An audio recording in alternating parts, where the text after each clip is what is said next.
What is up, YouTube? We are now back with part 3 of our leveling journey on this Paladin Vampire AoE build Paladin.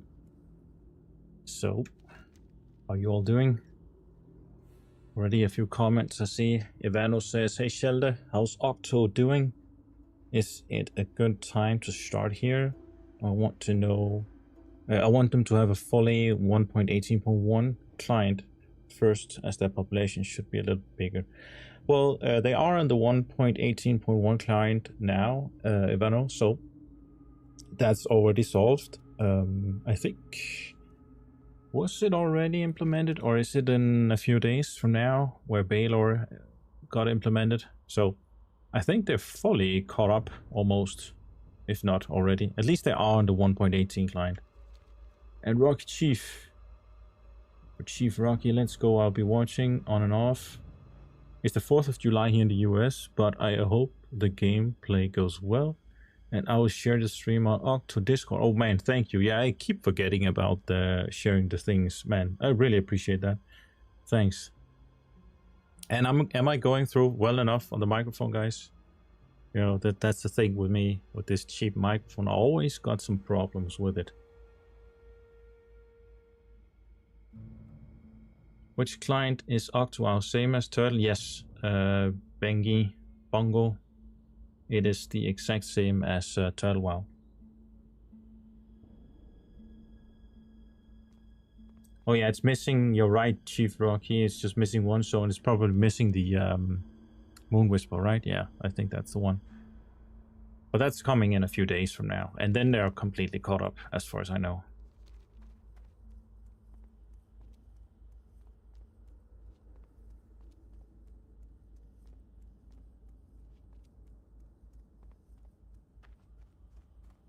I would like to start, but I can't be asked running into starters. Want to run it as high FPS as possible. Well, if you see my stream, I can see I've moved the FPS counter up here, and I'm like, it's buttery smooth right now. But also I got vanilla fixes, which you definitely should apply if you haven't. Let's actually sell all of this. Oh, Brave Moss. We'll hold on to that.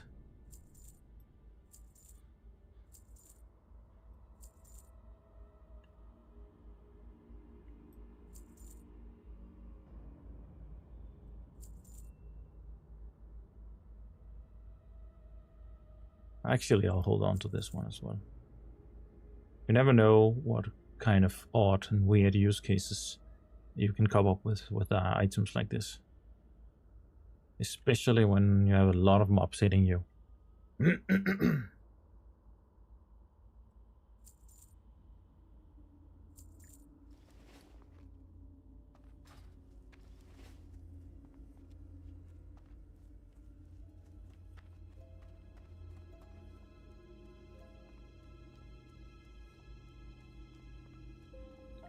Great to hear I'm not playing on the Chinese server, nor that bot slop Blizzard does.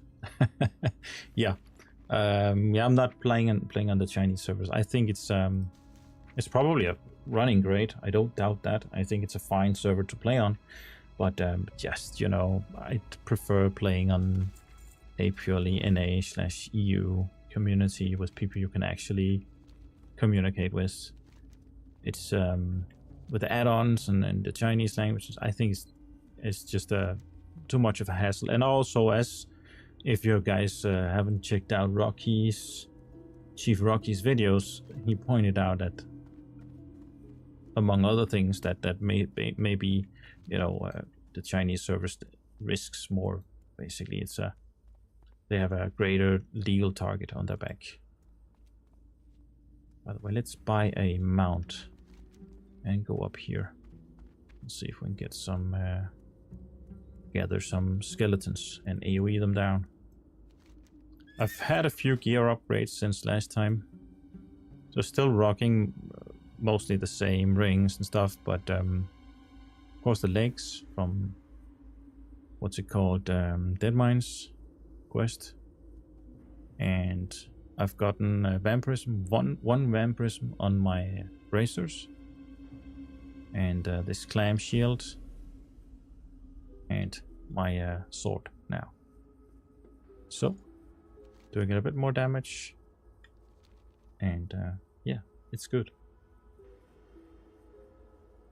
Yeah, man, of course, Chief Rocky, you're always here. Really appreciate that, man. Really appreciate that.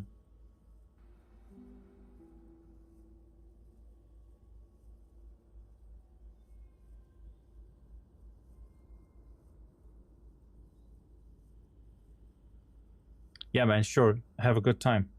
I actually don't even know what is the 4th of July in US off the top of my head. I can't remember what it's about. If any of you guys know.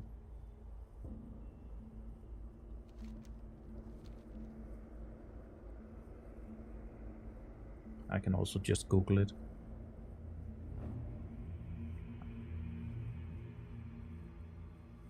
Oh yeah, of course, Independence Day, yeah. Probably should know that, but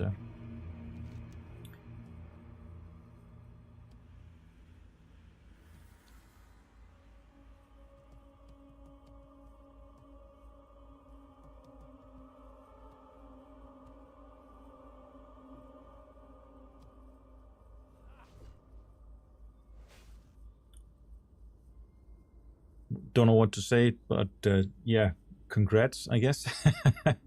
But that's, yeah. Go celebrate that, of course.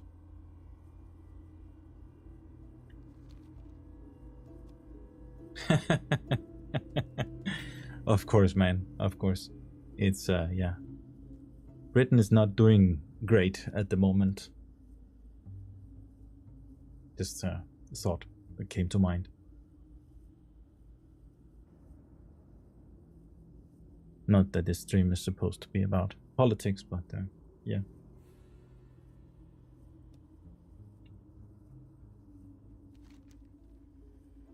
I'd rather probably not voice my opinion on everything that's going on in Europe at the moment, especially England.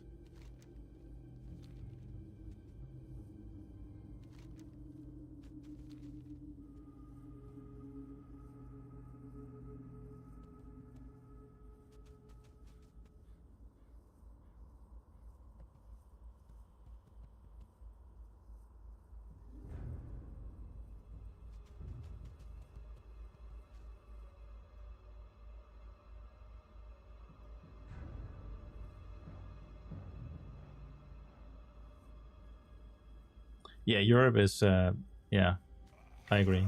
It's having a tough time right now. Okay, let's see if we can,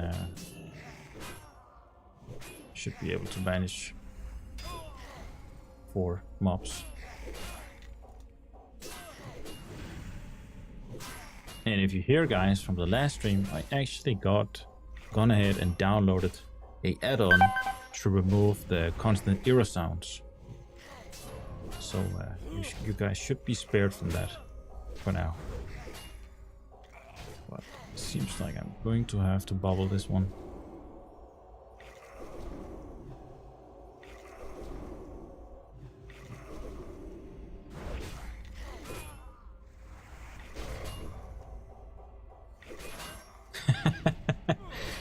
Yeah, you know my opinions, Mr. Tuft. Thanks for tuning in, man. Appreciate you. My brother.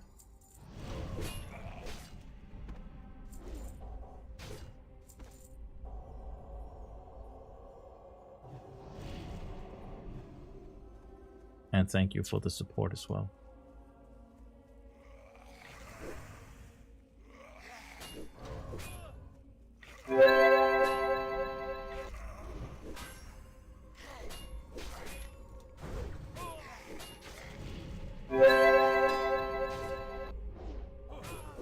That is that sound. When I'm running out of mana, it comes up with the playing sound. There we go again.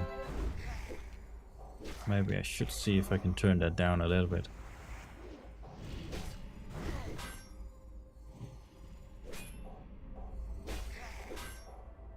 Hey there, one ouch. Or one... How do you pronounce your name? Oh, damn. Thank you, brother. Thank you for the donation.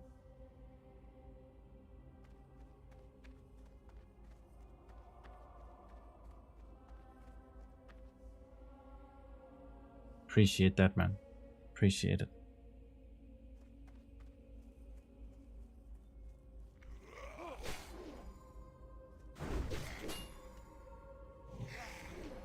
Yeah, it's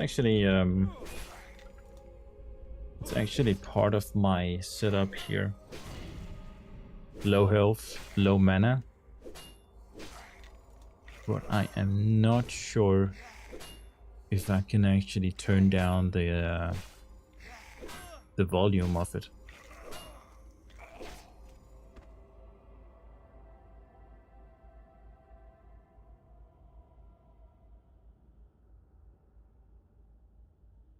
No, doesn't seem so. But I can turn down the...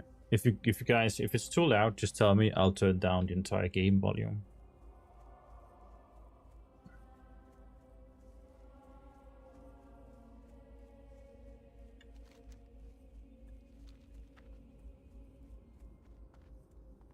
Also, another thing, I should try to get a group going for Shadowfang Keep. So let the hunt begin. Thank you for subscribing. I didn't get to see your name, but thanks. Let me just move this over here.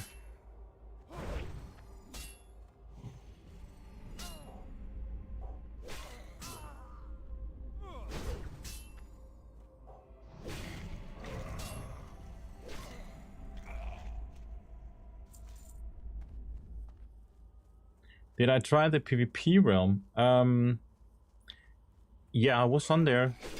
I haven't been on there for a few days now.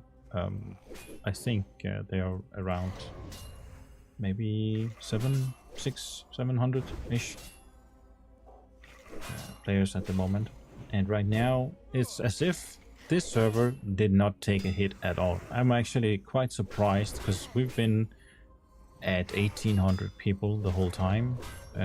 Maybe a little bit more, maybe we were around 2000 a couple days ago before the PvP server launched. But I was fearing that we would lose a lot more people on the PvE server and that it would fragment the community a lot more than it actually did.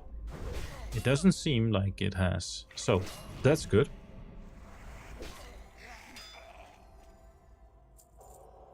That's definitely good. But I would have loved to play on the PvP server, but as of right now, since there are not really that many people there yet, at least, and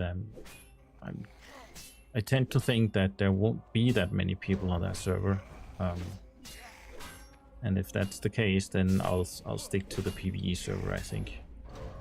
Even though, you know, I am a PvPer and I value PvP, but in the end, I must admit that the player base or a populated server comes above a PvP server in the end. Like, there's no use on playing a PvP server if you're not playing with anyone. And there are several advantages to this server, like finding groups is so much easier because it's cross... Can I do this? Nope. Okay, bubble again. See if we can get 2 heals off. So yeah, I think there are too many advantages. And for the most part, you know, guys, I love World PvP, but the most PvP that I do is still Battlegrounds. And since they've made a new Battleground here as well, I think it's okay. PvE server is okay. I'd prefer PvP server, but since this is where everybody is playing, well, it is what it is.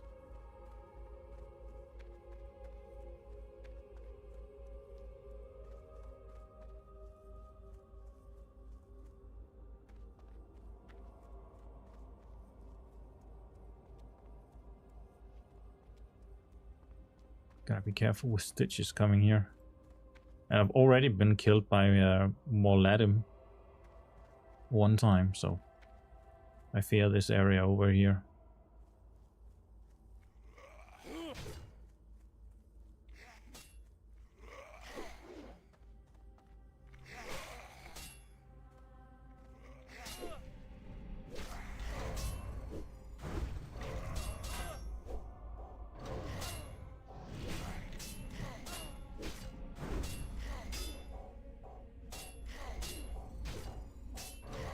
Does running 2 accounts at the same time without any software against the rules, want to play Paladin, Tank and a Warrior character at the same time to avoid queues?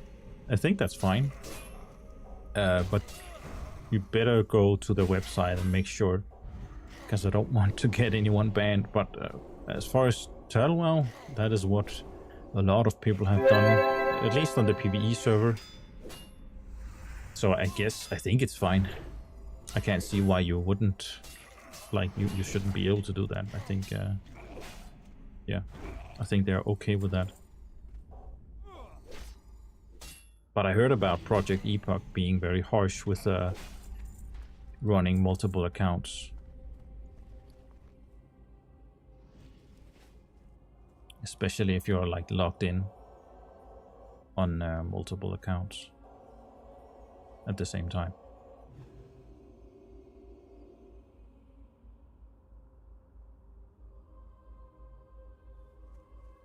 But yeah, you should be fine. At least that's eventually what I want to do as well. I'm actually going to. The reason why, I might as well reveal it.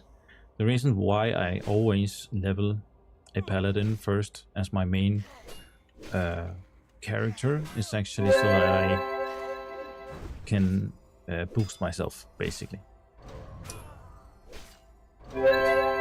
I know some people disagree with that philosophy entirely. Hey, Kayato. Nice to see you again, man.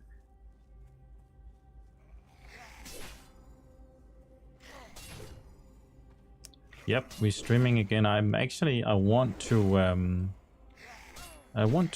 live stream as much of my leveling process as possible.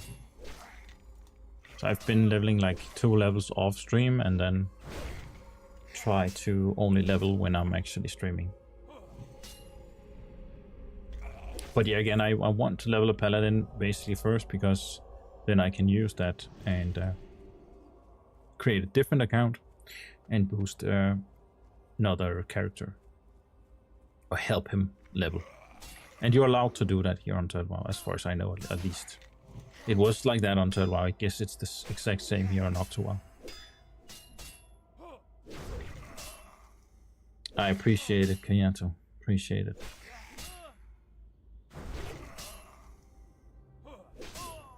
Cool. I think it will be okay to run Paladin on the PC and Warrior on the Legion Go.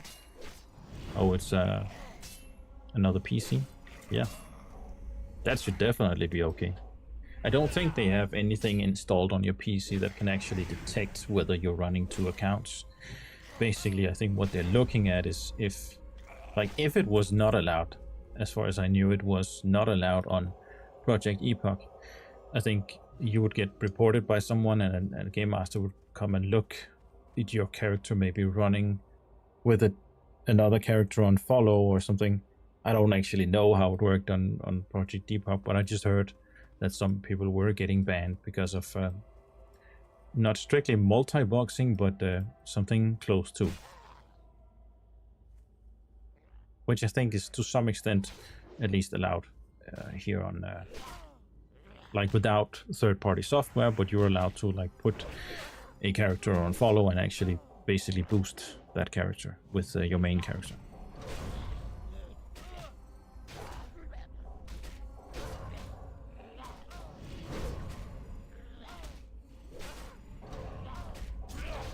All the known zones I basically just want to get through, and I want to level in the new zones, and I actually want to experience those zones because I've leveled this since, you know, played since 2004. So for me, like, there's not really much new to see. So it's more about efficiency for me, trying to get to max level, or at least to get to a high enough level so that I can experience the new zones. Even though I already experienced Northwind, I'm going here again as soon as I hit the appropriate level. And definitely haven't been to Moon Whisperer yet. So I'm gonna go ahead and do all the quests once we get to level 50-ish, 55, or is it? Oh, 50. Yeah, so around 50. Because I do want to experience the new zones.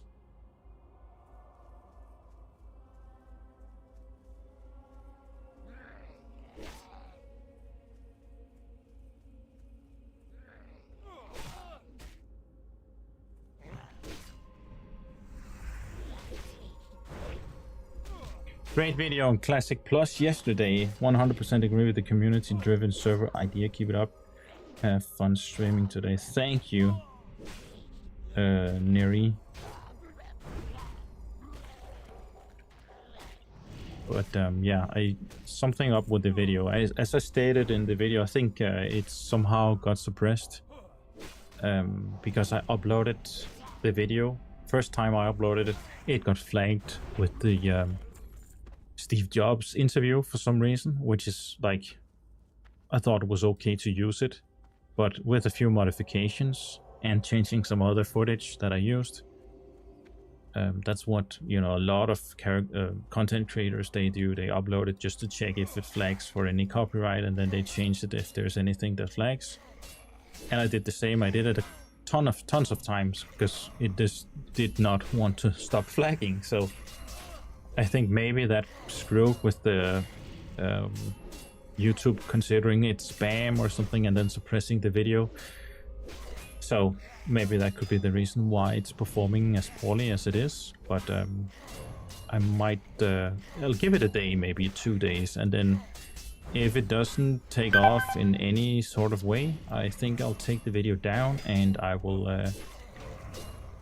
I'll re-upload it at a later time, basically. Dual boxing is allowed, but after 2 they don't let you. Okay, so you can basically boost 1 character, but you cannot do more than 2, if I'm understanding you correctly.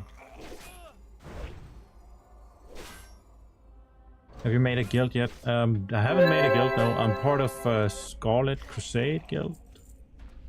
Maybe I should show my name in here. Display. I don't know why this keeps turning, because I already turned this off on.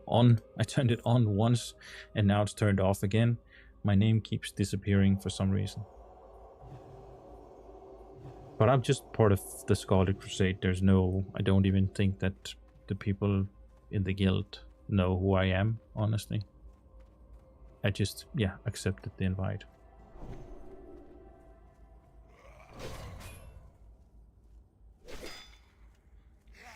Weird, YouTube did notify me about this stream, but not about your last video. Yeah, I think there's definitely something up with that. There's definitely something up with that. And I can also see on the analytics, I made a post about it actually, I can see under the analytics. It's getting a lot fewer views, of course, than my regular videos do, but it's also getting a lot fewer impressions. And impressions is based around your channel reach, basically, and it's always kind of the same, no matter if I post a video, if like I post a 30-minute long video with my chair in it, it's still gonna get the exact same impressions, but it's this one is not for some reason. So I'm pretty confident that there's something up with that, and I tend to believe that it's not because of any copyright issue, because that is already settled and it's not flagging anymore, but I think it's because of YouTube considering it spam or something, because I uploaded it so many times, though as unlisted, but to try and see if I could remove any issues.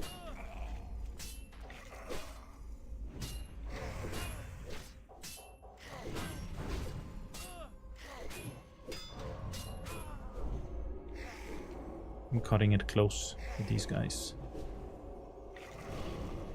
I do need to upgrade my gear, definitely.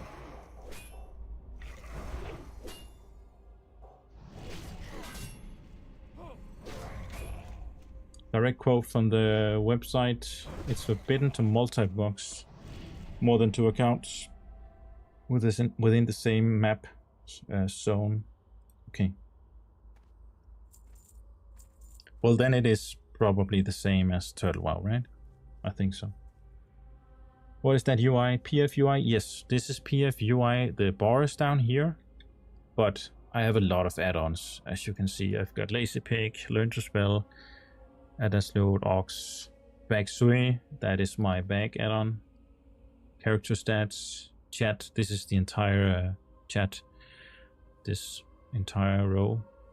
Got some hunter-specific add-ons, and I got PF UI, PF quests, and the what's it called? These two, my character and my target.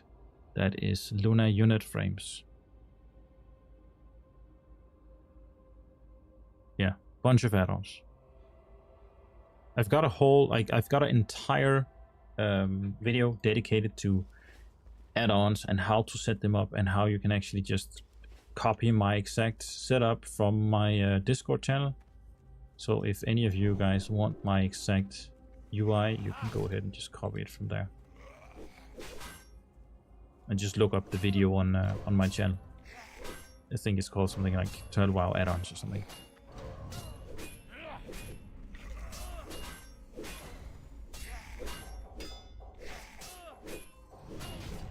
It's a great guild, yeah. I haven't really interacted much with the guys, but they seem fine, for sure.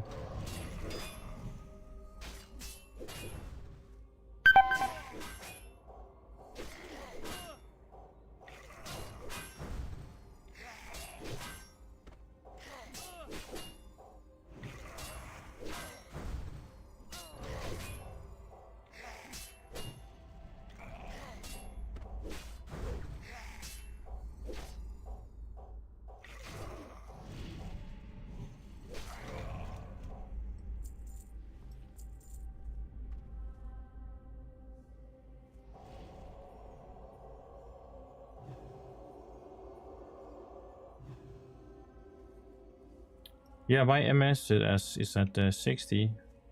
Some people, I've heard some people say it's in Iceland. If you use the OctoWoW launcher, it says Iceland via the launcher, but the web page, I've heard, is hosted in Africa. So I don't really know if it's true, but probably is. But I think that Iceland is not a good place to host such a private server like this, but who knows. At least I have more faith in like this project long term, in their security, than anything else that I've seen as of right now. And we'll see what's going to happen with Ascension, but yeah. Servers in Iceland, site is in Africa. Yeah. Well, there you go.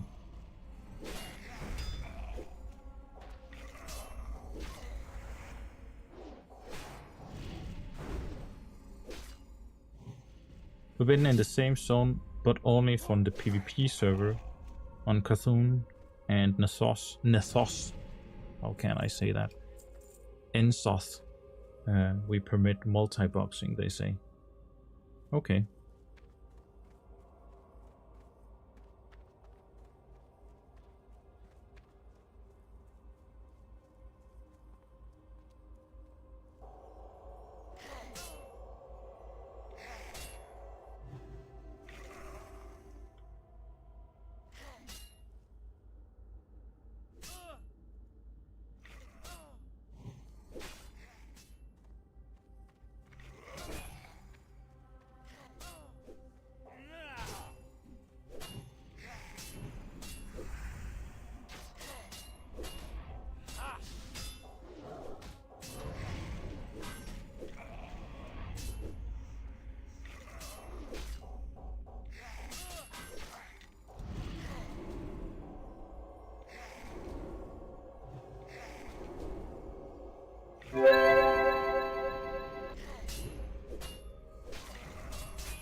lost.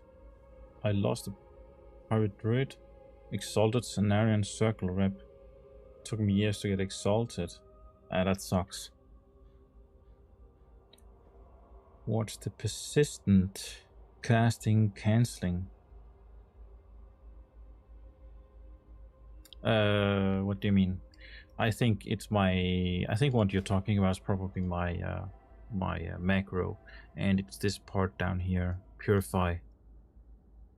It basically attempts to cast my purify constantly, so that I don't have to manually do this if I get a disease or a poison. And maybe it's not as useful right now actually, but it was very useful when I was farming the spiders.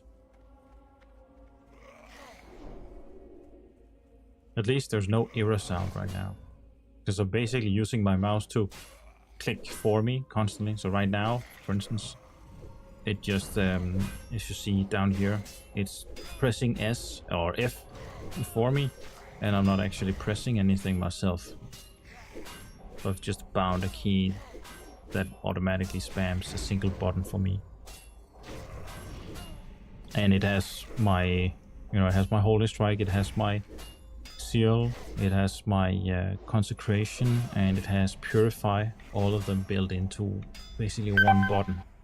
So that I don't have to manually press Consecration or remember to Seal or remember to cast Holy Strike or anything. It just does that for me. Which is something that's really nice with this old client, that you can actually macro so many things together. Like definitely one thing, I would not play Paladin if it weren't for the thing where it seals for you. Because if I actually have to reseal manually, one, I keep forgetting to seal, and two, if I remember it, I always overlap my seals a few times, and you just end up wasting a lot of mana on that. So that's why I feel like this macro is absolutely underrated. And it's especially in PvP, where you constantly also judge your seal of command, for instance. And if it gets purged by a shaman or something, I never have to worry about my seal with this macro, because it cannot override it unless it's run out. And you'll see in a few seconds, once it's run out, it automatically reapplies the seal for me. So now it should come up. There it is. I don't do anything.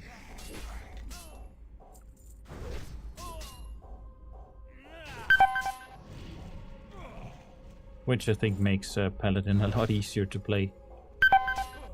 I've actually never been a fan of the 30-second seals.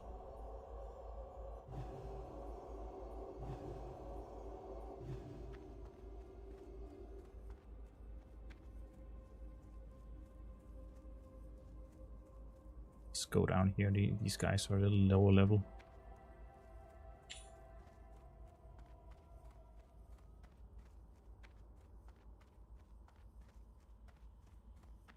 And let's also see if we can find a group for Shadowfang Keep. Because I'm gonna need... Let's show you guys the headpiece that we're going for. If any of you guys are playing here, you're around my level, write me in a whisper or something, and we can maybe form a group together. This is the head that I'm going for. It's got 1 vampirism, and it's got the plus to holy damage, which will benefit my consecration immensely. Though it is cloth, but it is the best there is for my level. And also this ring actually. Increase your block chance by 1. That's actually also quite neat. And I could also use the sword. It is definitely better than mine. So yeah. That is what we're going for.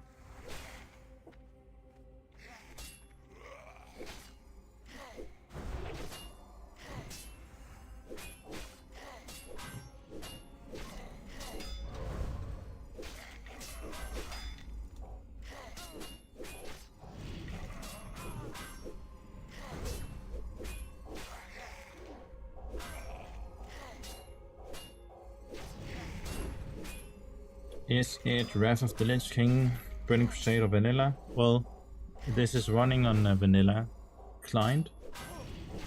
And it is basically, if you're asking what server this is TurtleWoW, basically. So it is Classic Plus. But it is running on a, well, the base is a 1.12 client, but they've made tons and tons of iterations and modifications to the client so that it runs smoother. And you can download via their launcher a bunch of mods that makes the game run smoother as well. I can just say I haven't had any issues with this client, basically. What is Classic Plus? Classic Plus is the idea that World of Warcraft should not have gone to the Burning Crusade. It should have continued in the vanilla World of Warcraft world, but expanding on that world with new content, better class balance, stuff like that. So on this server, for instance, we have a bunch of new zones added throughout the game, and yeah, tons of talent changes,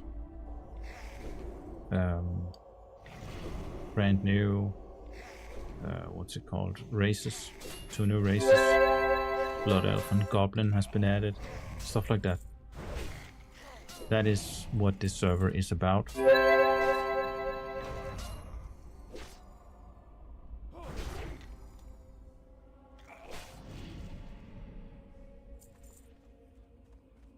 I hope that makes sense. And there we go, Shadowfang Keep.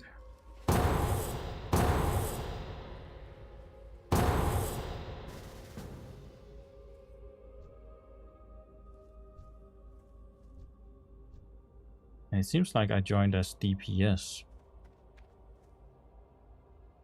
And the warrior is tank. So that's fine. But there are some ways up there actually. So I better start moving. Because it's probably going to take a while. Or if I can actually go with boat from... you guys know? Can I take a boat from Stormwind?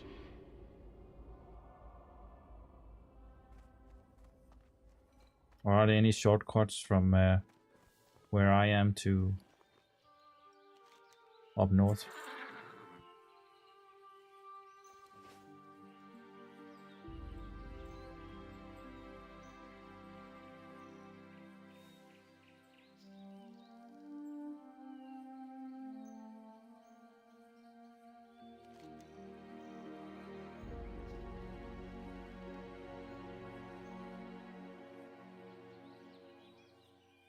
I'm not sure what you mean, Rep. Which version do you like to play the most?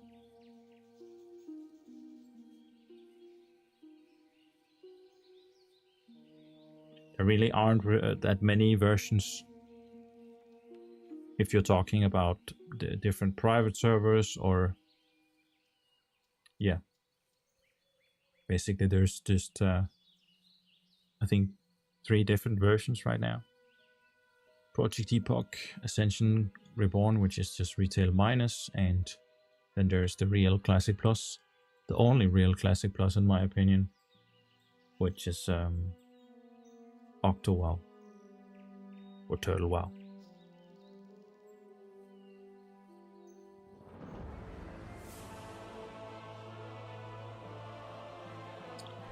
Oh, among Wrath of the Lich King, Burning Crusade, and Veda. Well, that's a difficult question because there's a lot of things I like about Wrath of the Lich King, but it mainly comes down to, you know, how the characters play, how your classes play, and the abilities you get. But I prefer the world of vanilla, not because of the visuals or anything, but because I like how interconnected everything is.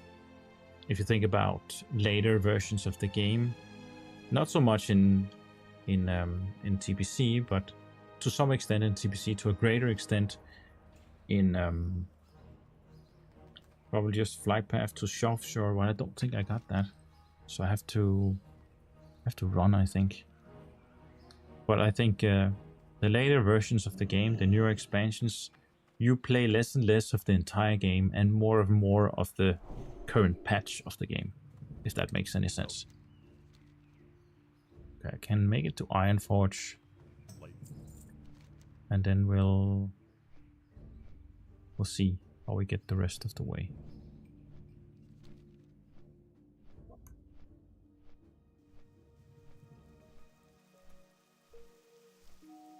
So I like how classes play in Wrath, also to some extent in TPC. There are some things that I prefer the way classes play in TPC, and other things that I prefer about Wrath. But I like the vanilla world the most. And I think something like this, OctoWoW, it is basically taking inspiration from later expansions in terms of class fantasy and class playstyle, and then porting that back into vanilla, and then taking that vanilla world that made the vanilla world click, the thing where the entire world stays relevant, talking about like horizontal progression instead of vertical progression, making sure that there's a reason to actually go back to older zones and grind some elementals for some, you know, elemental fire protection potions, and like everything stays relevant to a greater extent. So that is, I think, what they are trying to do here on OctoWoW, and I think what they've succeeded in doing to a massive extent.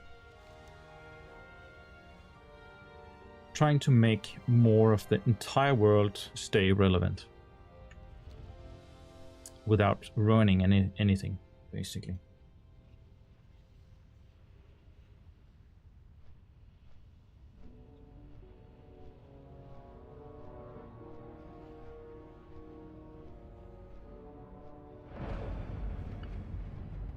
Well, it's the same wrap if you're asking about the UI for Wrath of the Lich King. Problem is, many of these add-ons, specifically PF UI, doesn't really work on a Wrath of the Lich King client, sadly, as far as I know at least. So I don't think you can actually copy this UI to Wrath of the Lich King, but the layout of it is basically what I try to, you know, do every time. Usually I have my 2 health bars here. I got my target over here. I got a bar here up on top of my health bars and my target, so that this bar is just to keep track of abilities, basically. And down here is just my keybinds.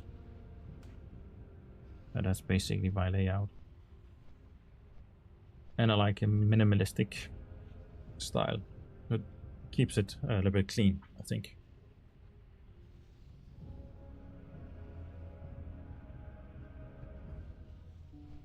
I'm playing on the PvP server. I don't mind the current population, but I fear that people start leaving. Well, I don't think people are going to leave. I think people are going to, like, more and more people are going to join Turtle or OctoWoW over the next few months. I think that is the track record as of right now. That's what we've seen up until now. Like, just if you say, like, we are still at 1800 here, even though the PvP server has opened. I don't know do you know, guys, how many people are on the PvP server right now playing? I guess there's around 600 or something, right? But in the end, there's nothing to fear, because the developers have said themselves, if the PvP server dies, your time is not wasted, because they're not going to do the same as they did with TurtleWoW, which is just leave it. They will actually merge it with the PvE server if it ends up dying. So you couldn't... I'm guessing you could level there without being fearful of what's going to happen to your character, or is your time wasted, basically. I think they want to avoid that happening. I'm not used to playing Alliance, so is there no way that I can get over here easier than just running, basically? Or swimming? Because that's gonna take a lot of time. gotta be an easier way, right?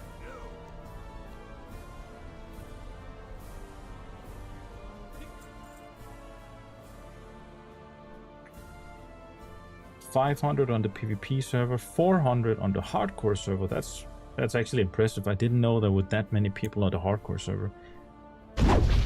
Let the hunt begin. Thank you for subscribing, Blue.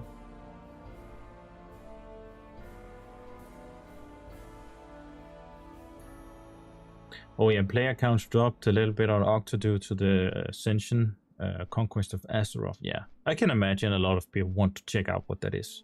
I've even been like really tempted lately just to check it out. I actually backed that project many years ago. I paid for the beta, but then, you know, that was before I knew how horrific Ascension is with their microtransactions, and it's basically retail minus, in my opinion. Everything they're doing, like, you don't get killed by any mobs. It just feels exactly like playing retail. But I do find it extremely intriguing with 21, is it right? 21 new classes.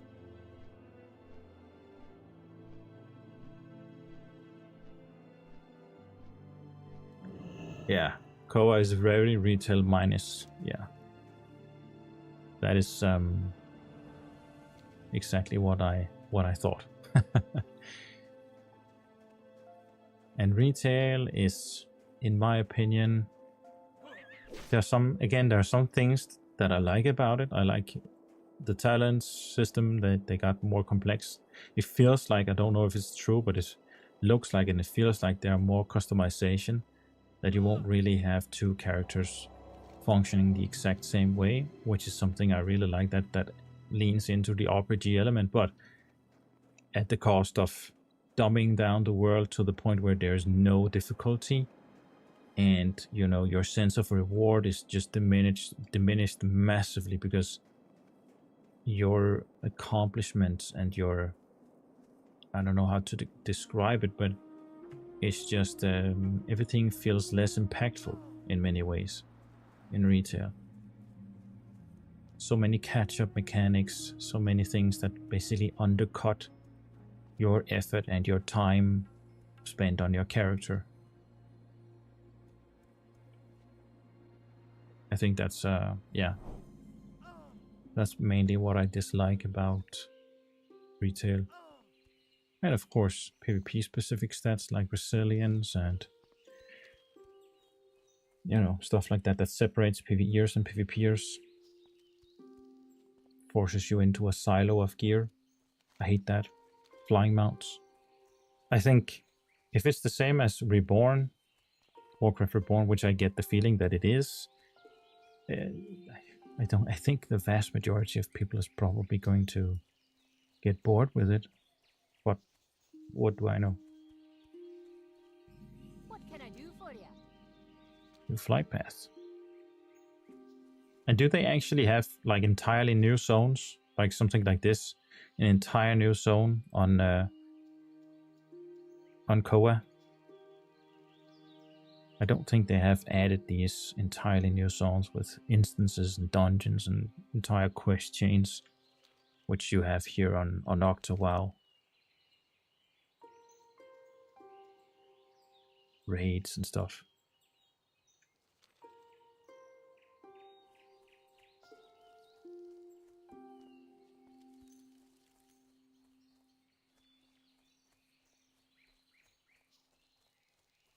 I hate that the game has scaling. What's the point then? Yes, exactly. I agree with you.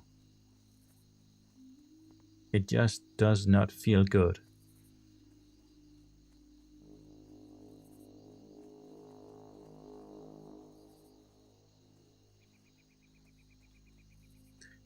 No flying mounts in Koa. I like retail-like mechanics cast onto a Classic Plus world. I can definitely, to some extent, agree with that. I think that they're definitely the flow of the gameplay, and there are a lot of things that I like. But there's also a bunch of things that I dislike, especially when it comes to PvP. I feel like whenever I played up until Shadowlands, basically, and I stopped midway through Shadowlands. And it was just such a... Whenever I did PvP in the later expansions, first of all, it felt like healers would outperform like several DPSs. You'd have to be 3 people DPSing somebody to kill him if he just had 1 healer on him. And that is so boring, in my opinion. And it just feels bad in PvP. Another thing is that in general, I think you're smashing tons of abilities. Shit's flying all over your screen. You don't even know what's going on. It feels like you're pressing every button. You're rolling your face on the keyboard, and just nobody's losing health. Nothing's really happening. You're pressing, and nothing's happening. It's like, what the fuck's going on at that point? And that's how I feel about retail PvP.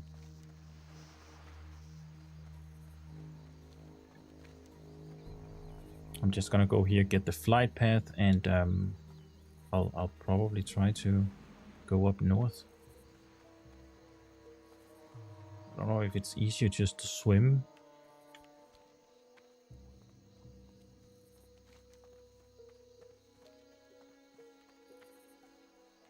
Maybe I should see if I can lend a mount or something. Make the trip just a little bit faster would be nice.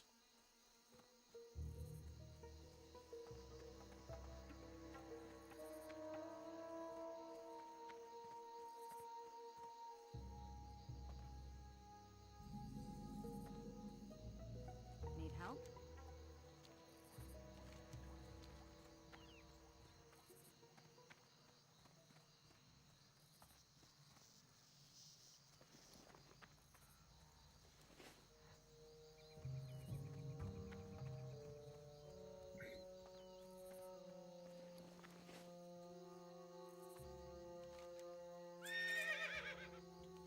5 minutes to get as far as possible. Ascension has added stuff to existing areas but not made any new ones. Okay, yeah. And that's a shame, I think, because they should be able to, right? Is it because they can't go ahead and edit the world map? Or like I'd like to know what the reason is to not actually add the missing zones like Hyjal and Gilneas, which is the most obvious ones, right?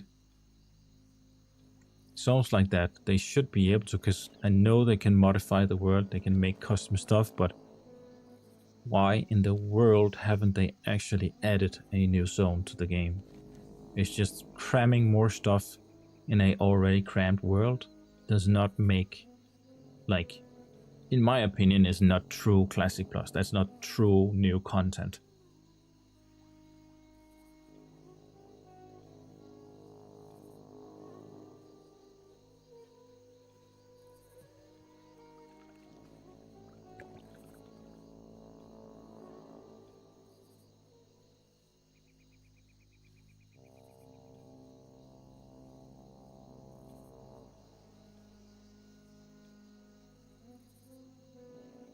But there are many things I like about what they did on Warcraft Reborn.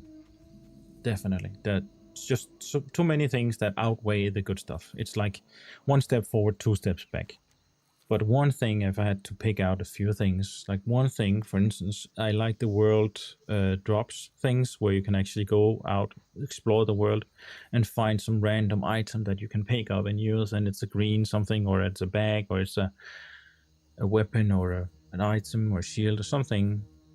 But what I think they did on Ascension is they made it too obvious. They made it too easy for you to find those items. They were right in your leveling path. And when you walked off the beaten path to try and explore, there was just no items like that. They should have been hidden.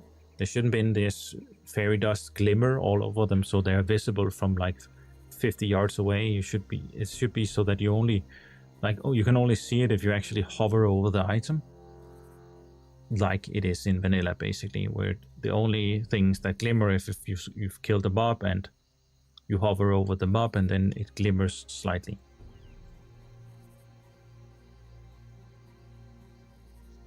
Let's actually get some wood. Oh, damn it, I can't. When I'm mounted. If I dismount this, I lose the mount. So, I'd rather get a little bit further.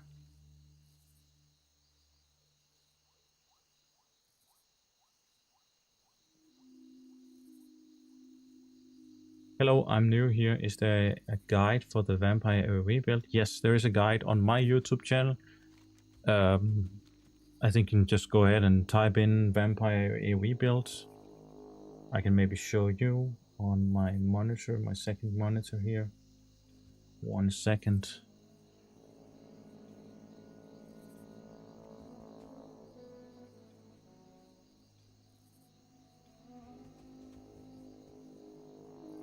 Has a strong leveling build. Sorry guys. Here is the... Let me see if can I do this? That's the video. It says this overlook stat makes paladins unstoppable, and that is my Vampire AoE Paladin build.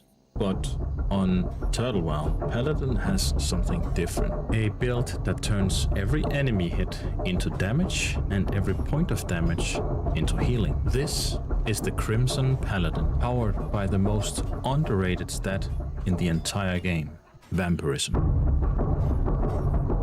In this clip you see me pull a lot of mobs at around level 40. That's where this build actually really unlocks.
Welcome to this Paladin leveling deep dive.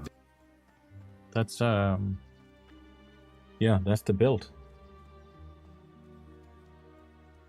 And it's extremely effective. Yes, I've even seen people pull entire dungeons like Stratholm and AoEing everything down in one giant pull.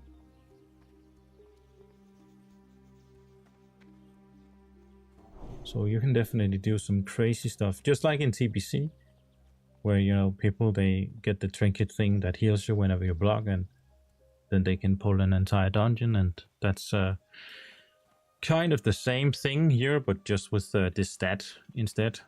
And you think you need to definitely have around 5%, maybe 6% vampirism to like unlock the full potential. And if you get more than that, then makes it even easier. But of course you also got to allocate some stats towards, you know, offensive, especially spell power, because that scales with your consecration. And they did recently in 1.18.1 change the scaling of consecration, so that scales a little bit better with spell power. And they also changed how it works, how the ticks work, made them even better. So yeah, spell power has become more valuable than what I say in that video. But that video was before they made the changes to consecration.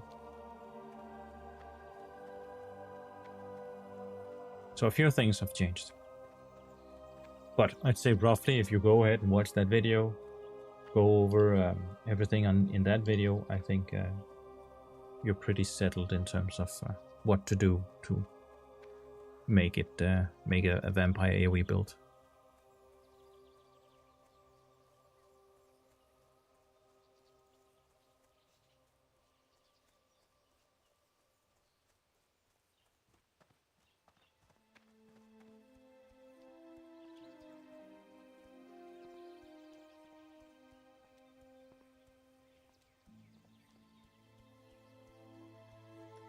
What's online? I see 500 right now. We've got 1800, 1900 almost online here on Octo. Can I also be a healer as a paladin in dungeons? Yes, of course. Like everything is vanilla based, but improved, so it feels, I say TurtleWoW / OctoWoW, whatever you want to call it. It feels much more like TBC than it feels like vanilla.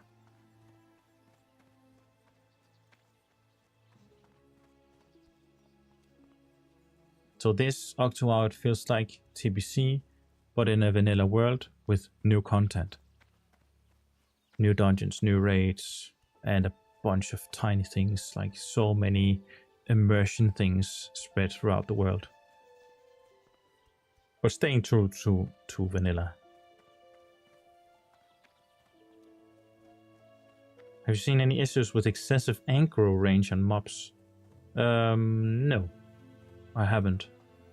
If you compare this to Classic, I think mobs in the world are slightly harder to make up for the fact that now you've got, you know, new abilities. Every class has new abilities, every class has new spells, so there's a slight toning on all mobs, I think, throughout the world. But specifically when it comes to aggro range, maybe it's different. It's running on the Nostalria's core from 2015. That is what TurtleWoW was based off of, and that is also what OctoWoW is based off.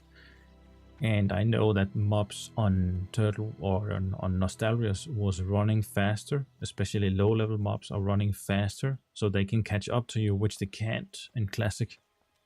That was actually one of the first things I saw as a big difference. But there are many coding differences between, you know, private servers and Classic.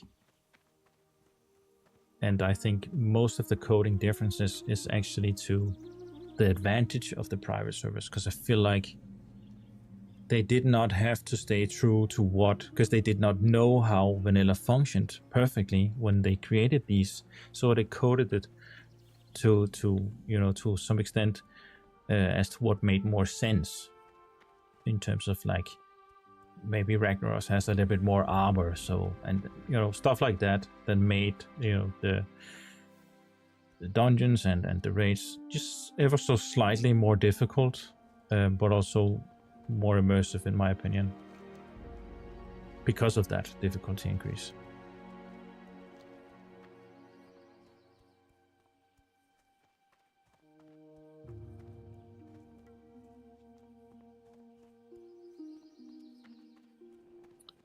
You think it's bugged grey mobs aggroing from yellow mob range? Could be. There could be some differences here in terms of aggro range. I must say it has not been something that's been an issue for me, neither when I'm doing dungeons or when I'm leveling. But definitely there are. I wouldn't be surprised if there were many slight differences. But as long as it's not a huge, like, big difference thing that makes the game worse, I'm fine with it.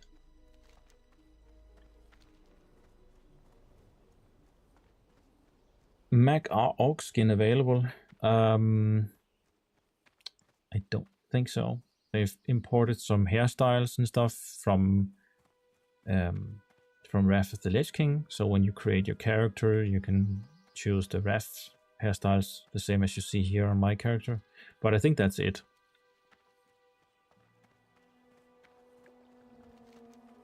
By the Mag-R, you mean the brown orcs, right? I think that the brown skin is something you can maybe... I don't know if you can actually add that out there in... maybe it's something that... Like they have even skins on the donation shop. But I'm not sure if it's something that's in there.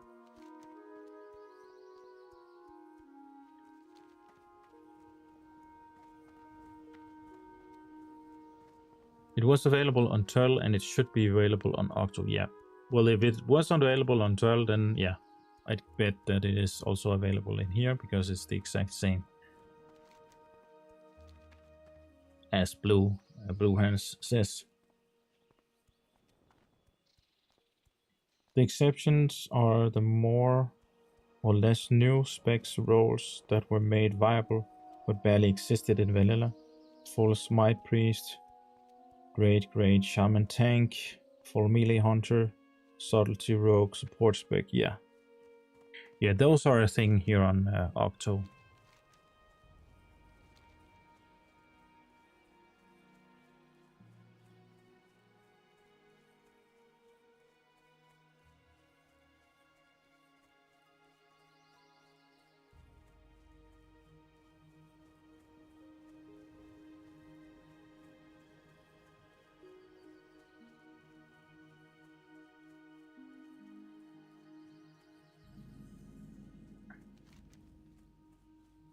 I don't know how far these guys are, but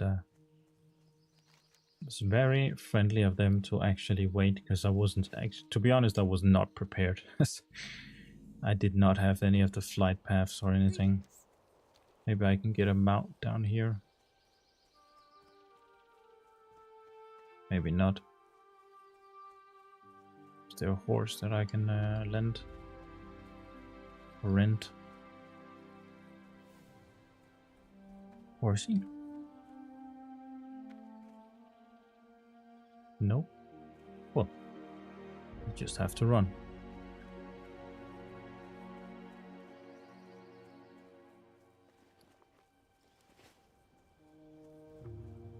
Maybe I should sell...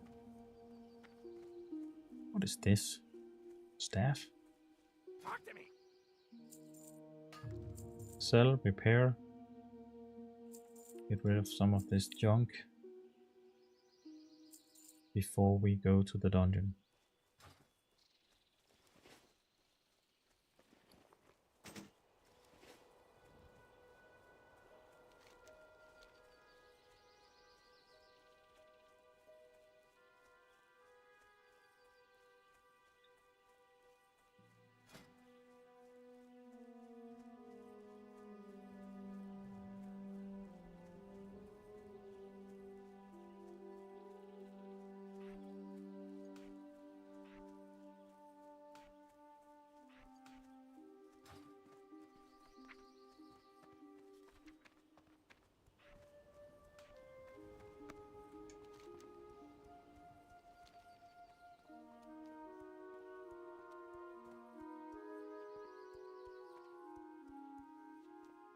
Shelly, have you tried Shockedin?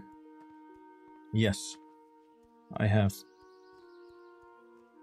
Is more viable on Turtle Octo than it is in vanilla? Yes, definitely. I think for PvP, it is extremely fun because with Blessed Strikes and Divine Favor as a defensive ability, even as an offensive ability, but it's definitely stronger as a defensive ability.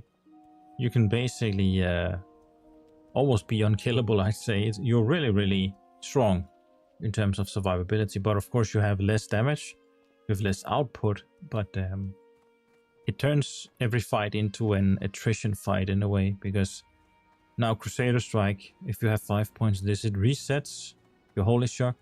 Your Holy Shock even has a chance on its own to reset. And don't want to fight this guy. Let him pass. And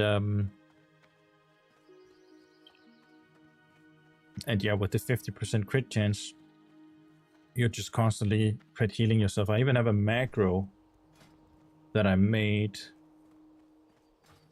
I think, was it in here? Let the hunt begin. Maybe it's on a different character. But anyway, you could make a macro. I had a trinket, and I made a macro for one was targeting myself with Holy Shock, and another was an offensive one. So basically, I'd press 1 and it would do the offensive version, and I'd press 2. No matter what target I had selected, it would always heal myself. That was really, really strong in PvP.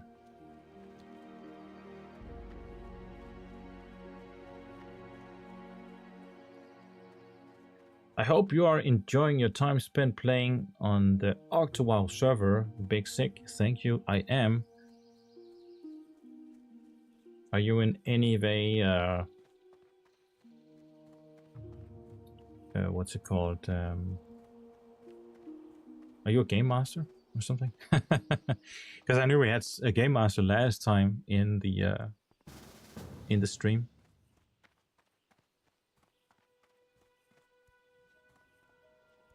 I need a better version of War Mode and merge the realms. Something like if you flag only to attack player, you can't go back to PvE until you actually go to town. Yes, I definitely agree with you on that one, Touch.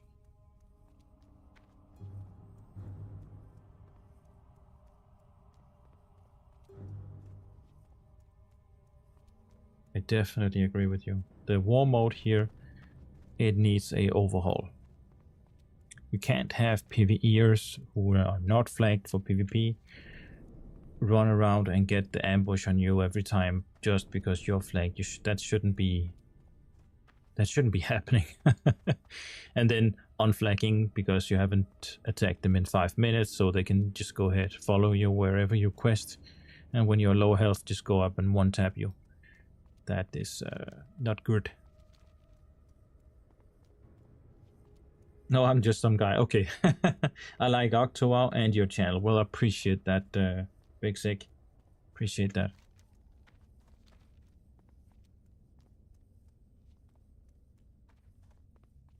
I'm out leveling in Hinterlands at the moment. 45 Druid. Nice.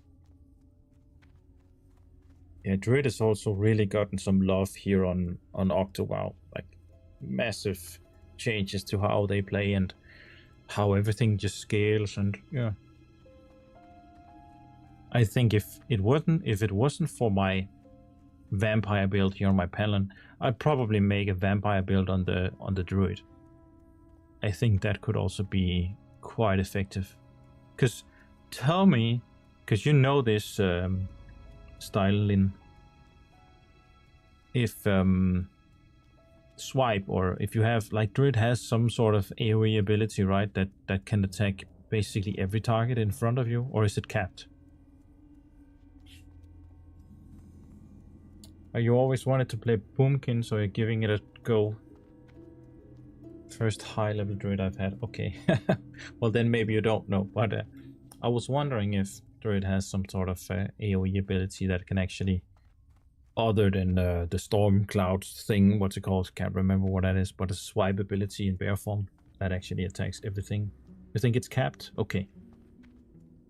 Yeah, you got Hurricane, that's the one you have for AoE. But that is a spell that is, I don't know if it'll get pushed back if you were, like, trying to cast that while a bunch of mobs was hitting you. Bear and Cat both have AoE. Swipe is 3 targets. Okay. Well, let's catch up with these. Oh, they are... Yeah, they started. Okay. Let's do mana instead. Mana for you. Mana for you. Let's do protection for you. And let's do might. Let's change this macro to more damage. Alright, finally here, guys. We play since 2023 on TurtleWoW Druid main. Nice. Did you ever fix your error sounds? Yes, I did. I took the comments into consideration, and I think somebody commented an add-on that I can download. So, as you hear, I'm spamming an ability right now. There's no sound. Nothing. So, that's nice. No error sounds.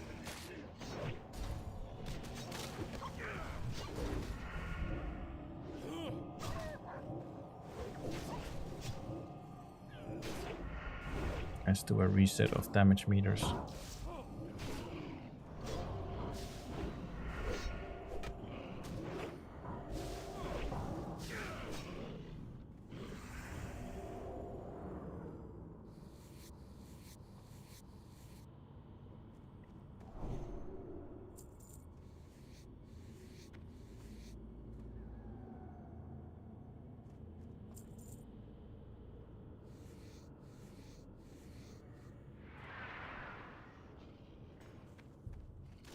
Warriors have some good self-healing from Fury Silence with Vamp gear. Could be interesting.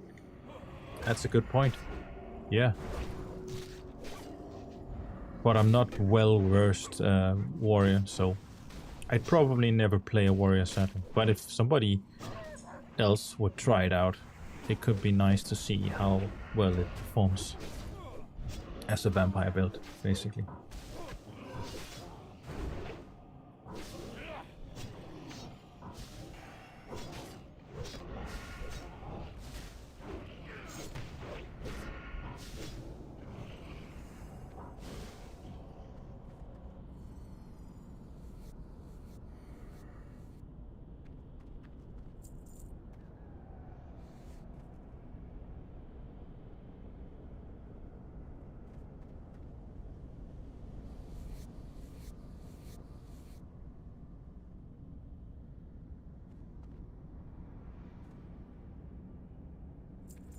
Yeah, they have this sound file on the TurtleWoW site you can drag to a folder.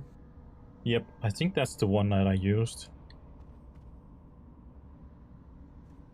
It is this one, right? Can you see my mouse down there? Let me actually go like this. This is the one. No error sounds. That's the one I used.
Guys, I'm just turning on the fan in the background. Tell me if it goes to the microphone or if it starts to sound distorted or something.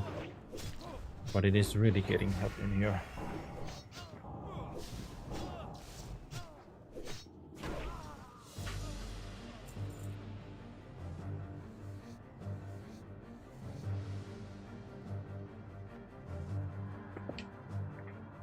So whenever I run OBS and the game at the same time, got a monster of a PC, so it heats up really fast. Even though I've underclocked the processor or undervolted it or underclocked, can't remember.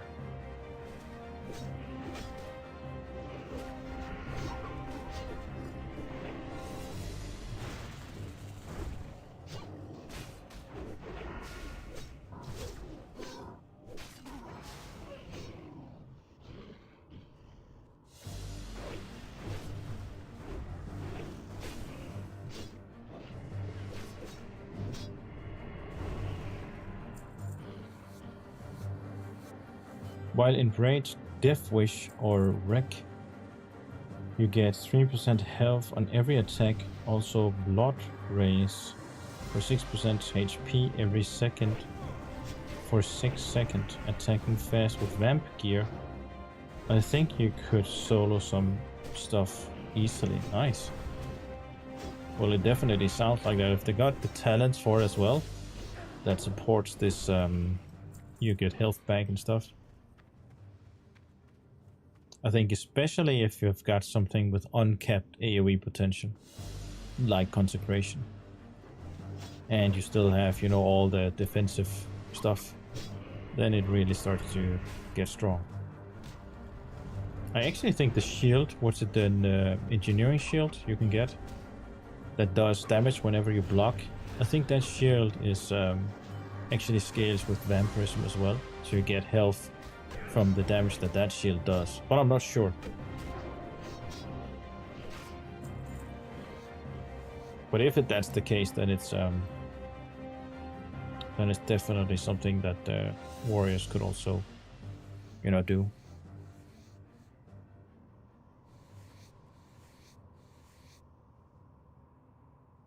You got Whirlwind, but no uncapped AoE.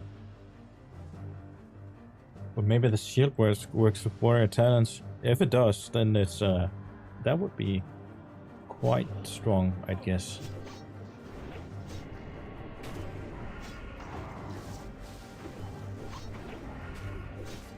That is, you know, another thing that I really like about TurtleWoW or OctoWoW is, like, you get to theorycraft again, which we haven't been able to because everything's been figured out for years when it comes to vanilla. But now that they introduce, you know, maybe a new stat here and there, and it's not something, like, it's not massively overpowered, but it is strong to some extent in some scenarios with some classes. It brings back that theory crafting and makes the game interesting. So long as it's not game breaking, then I'm fine with it. It's spicing up vanilla a little bit. And not to the same extent as what has happened with Ascension, which is basically just a little bit over the top, I think. And the difficulty of the mobs are just, yeah. Don't want to shit on Ascension, but it is it's a little bit too retailish for me.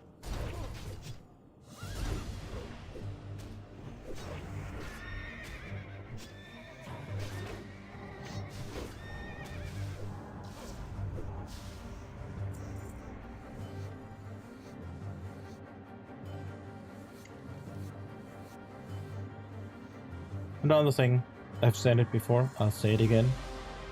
Maps for these older dungeons. That is just fantastic.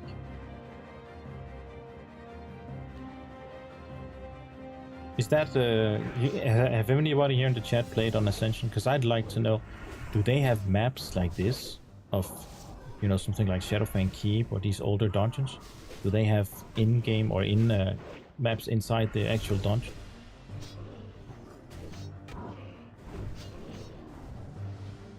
Hey Sheldon, happy to see you on OctoWoW. Do you think OctoWoW community will be friendly to new tanks, or should I consider playing DPS and alt tank? I think OctoWoW is the friendliest. I think at that as well with the TurtleWoW community. Personally, my personal experience has been that, you know, OctoWoW/TurtleWoW has been the most friendly community that I've ever interacted with. Like, imagine these folks actually waited for me to run all the way from... Let me help this guy, heal him a little bit. He's in trouble. Running in all the way from... Like, they waited for me from Stormwind all the way up here. Other people would have just kicked me or maybe left the group and found a new one, stuff like that. That's what I've experienced on Euro servers like Ascension and Project Depop to some extent as well.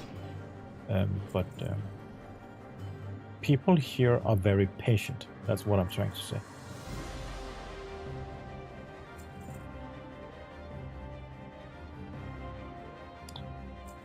Luhan says, yeah, they do. Okay, so they actually also have the maps inside of dungeons on Ascension, is what you guys are saying. Well, that's nice. Props to that. I gotta give them that. Because that is a minor detail, very unnecessary thing, but it just, I think it's nice. I think seeing something like this art over here on the left side that's definitely custom made, and then making the map where you can actually see where you are compared to the rest of your team and where the bosses are and stuff.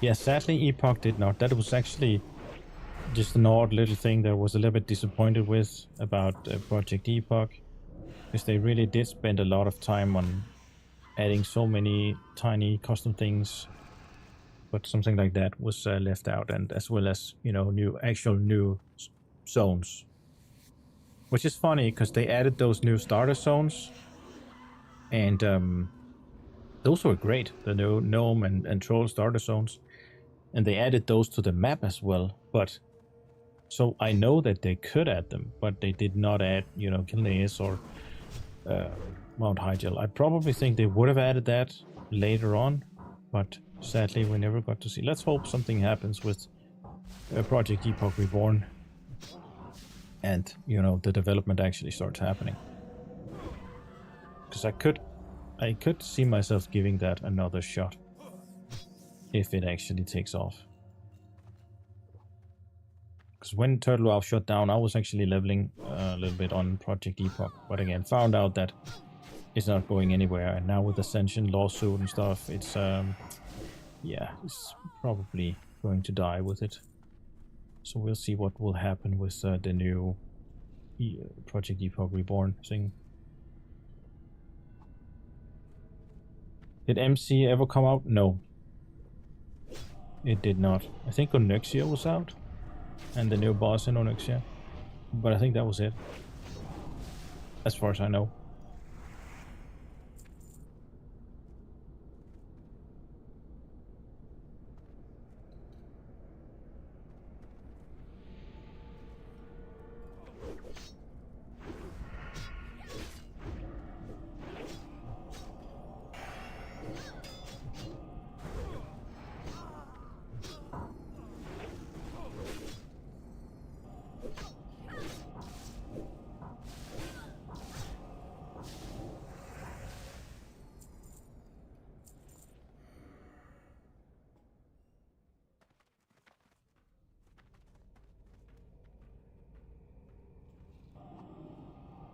I play on Ascension Bronze bed. They added cool mechanics for raids, and they added new fun dungeons, but the issue is that it's like retail WoW leveling, fast and easy, same with the contents. Yeah.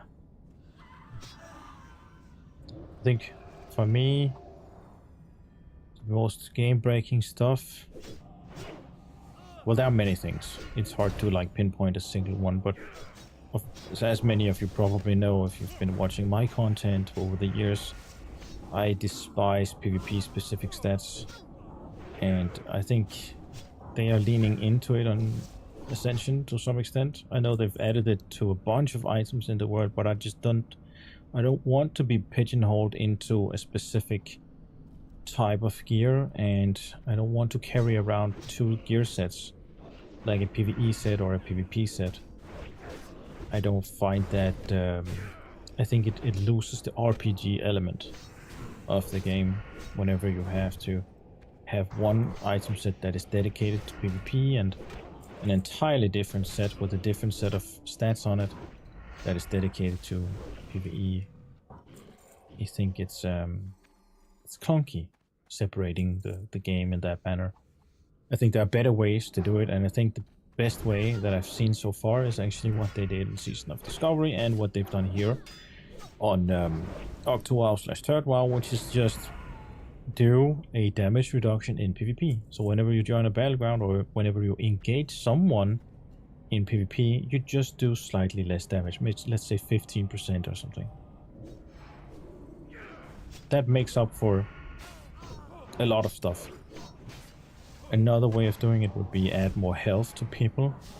But if you do that via either baseline health stats or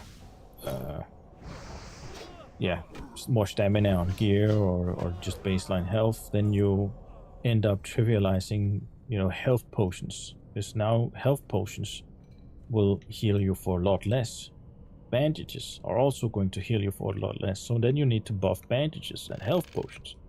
And then if you buff those, well, then you also have to buff, you know, food whenever you eat to regain health. So it just brings in too many variables. It's too complicated to do it that way. So the easiest way and the easiest adjustable way is just to create like a hidden debuff, you could call it, or whatever you want to call it, some hidden nerf to damage in PvP. That is easy way, and it's easy to adjust. And that is what they did here. So you don't one-shot each other in PvP, basically.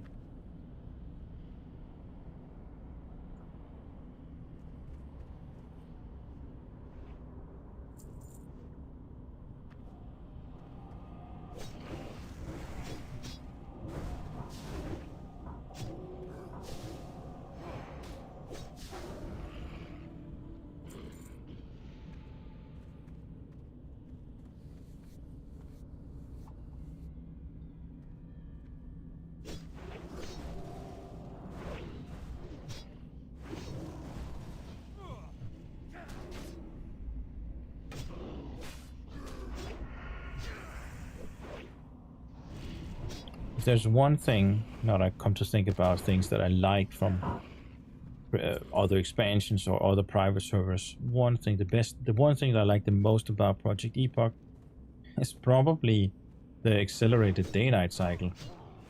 Like if you compare to anything we have here on OctoWoW/TurtleWoW, is that just brings a whole new level of immersion to the game. Because now you can actually build items around that. You can build zones, entirely new zones. You can maybe even to some extent, I don't know, dungeons or something. Maybe a dungeon is only open during the nighttime, or the mobs inside the dungeon transform during the nighttime. Because it's accelerated, it gives you a window where everyone gets to experience it. When it's not accelerated, when it runs on the actual day-night time on the server, well, some people never get to play maybe in the nighttime, or some people never get to play during daytime. But what they did there with the accelerated day-night cycle is actually quite intriguing. And I know they had items that was based around whether it was day or night, and they had different rare mobs would spawn depending on what time it was. So stuff like that is definitely interesting.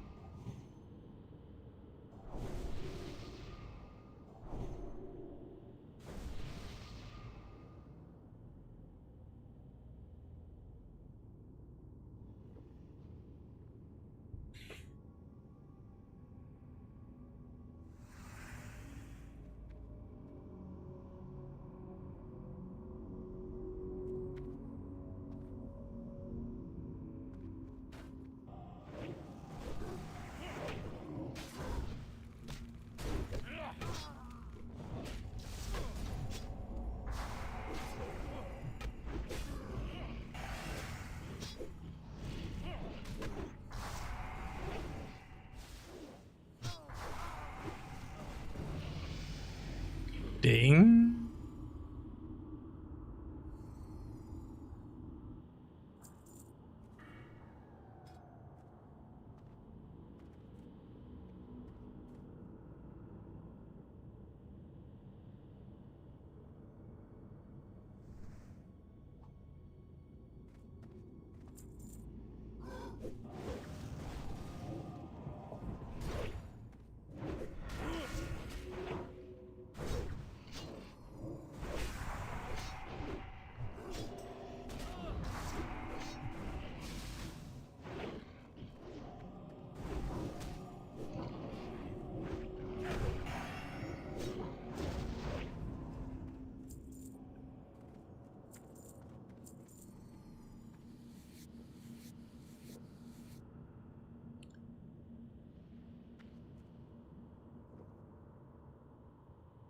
Is it normal for the OctoWoW installer to run at 100 kilobytes a second?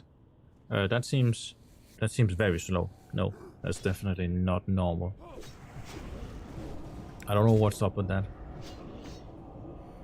By the way, did you hear about Epoch Reborn? Yeah, we just talked about Epoch Reborn.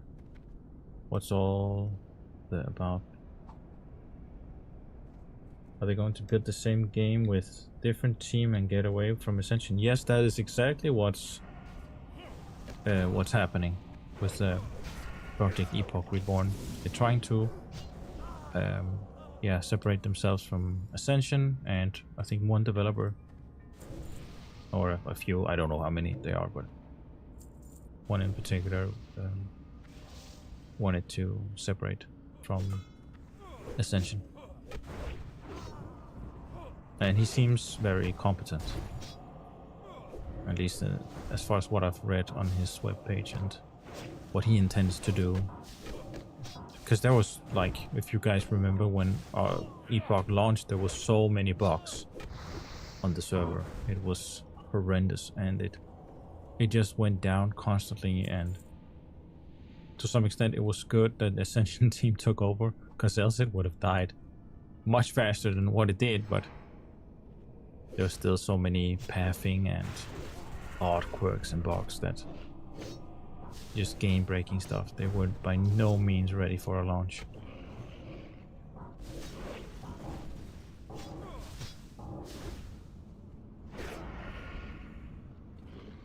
Hey man, what do you think? Where it's better to play on OctoWoW or Capicraft? I say OctoWoW because, but that's just me. I prefer low latency, or at least lower latency. I know some people are getting 150, but I'm getting 60, and I'm from Denmark, so my MS is very low, and this is just everybody is speaking English. There's no language barrier, and that's the main things. Those two are the main things, I'd say. And I think OctoWoW is going to grow,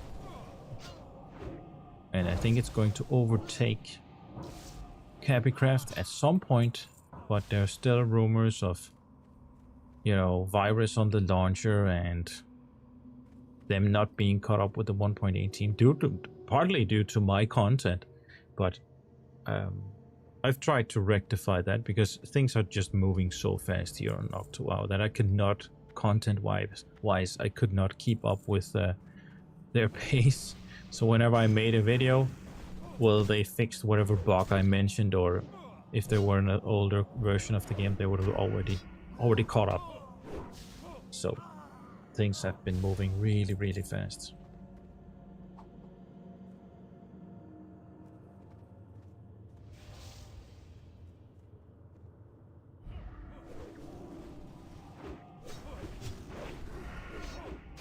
Yeah, just like Gabby at Octo, Bliss kills 1, 2 more pop up. Long live the Hydra. Yes. All hail Hydra. All hail Hydra, wow.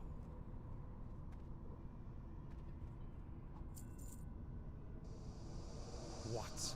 Have you come for confession? Yeah, I think you're right. Ascension will probably have the same fate as TurtleWoW, with the different... Yeah, just other people will take over. And Ascension have had a lot of time to prepare, because they probably knew after what happened to TurtleWoW that Blizzard would be coming for them after. So let's okay, that's nice. That's actually, I'm going to need on this. I hope it's okay.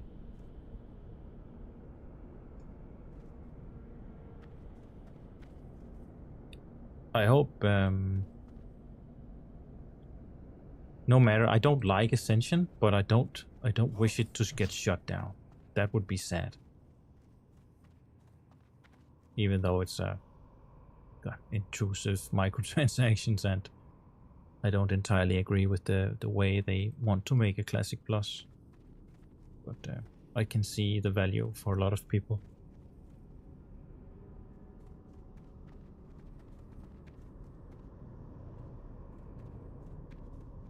Capicraft is in Hong Kong, very much within the legal Microsoft/Activision reach, as well as Tencent. Yes, that is Also, another reason to play on OctoWoW, I think they are more in the legal eye or more in trouble with Blizzard, or can be more in trouble than OctoWoW with their anonymous 8 knowledge keepers.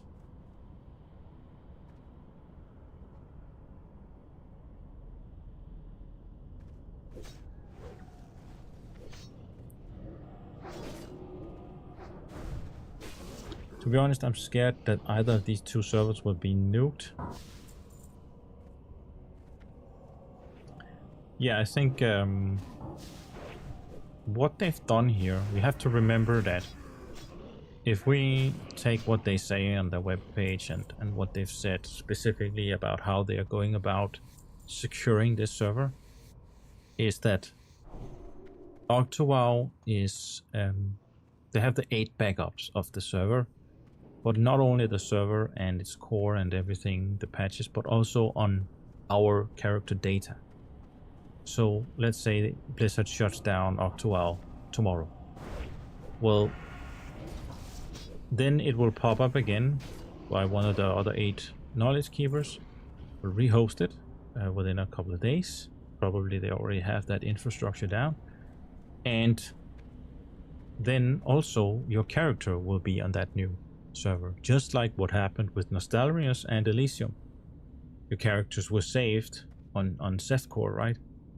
If you ever played on Nostalrius, then that's the same thing that's going to happen here, I think. So it's more safe, and that's why I'm actually starting here again, because otherwise I'd probably also just hold off and wait until Classic Plus and play that garbage. But well, I don't know for sure if it's going to be garbage, but it's definitely going to be riddled with bots and RMT and stuff. But we'll have to see the rest.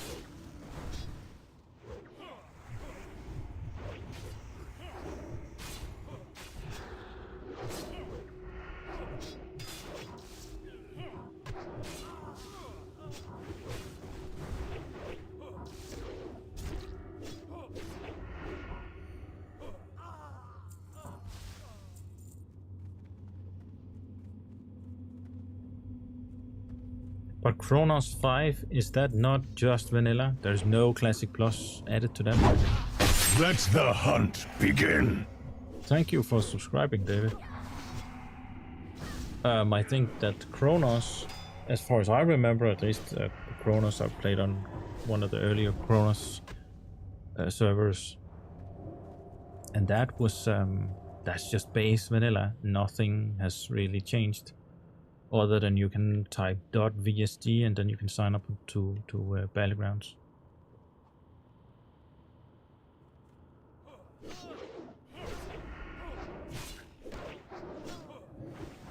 Yeah, it is, but not many alternatives since TWoW died.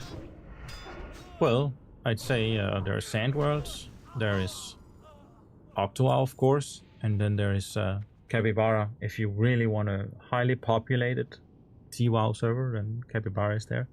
But I'd say the more secure of all of them, including Kronos, would probably be OctoWoW still. Because I think it's a matter of time before, like, Blizzard is starting out with the bigger ones, like TurtleWoW, Ascension, and Epoch.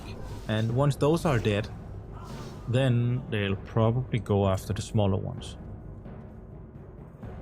But of course, maybe mostly Classic Plus servers. It could be that they just don't care about anything smaller than those 3 servers that we've seen. Maybe Warmain as well, but we'll have to see.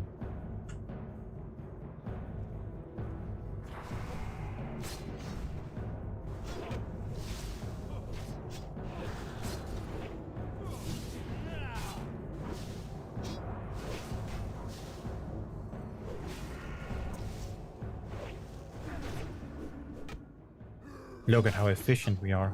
First my stun, now the mage's silence, and then maybe we'll see Rogue kick soon, if he tries to heal again. Nope, sadly.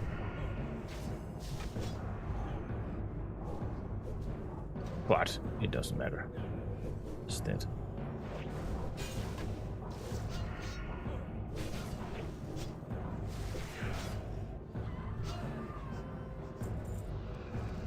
And a nice shield.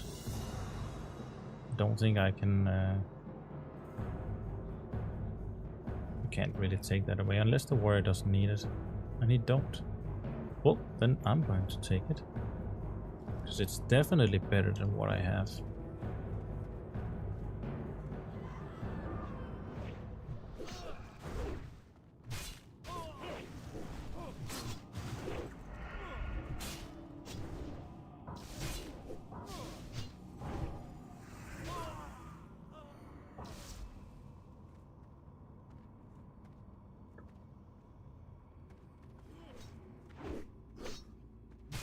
How many people are playing on Cappy? Blue says 10k. That's a lot of people.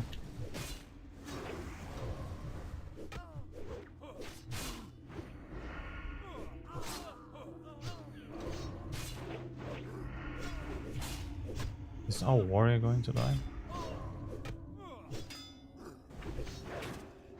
Safety.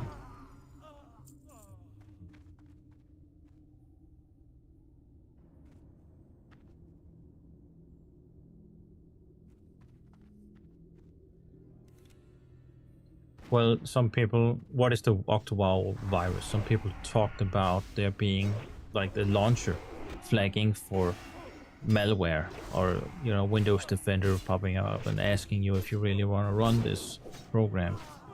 But the same thing was with what's it called, TurtleWoW launcher, which is what they're running off of. They haven't, I think they're working on the launcher. I'm not actually sure. I think maybe they've already fixed the launcher.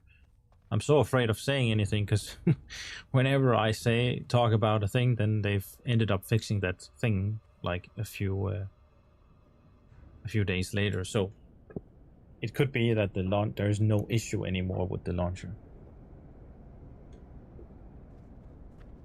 Is Sheldon in Iceland? No, I am in Denmark. Yeah, I am a Dane.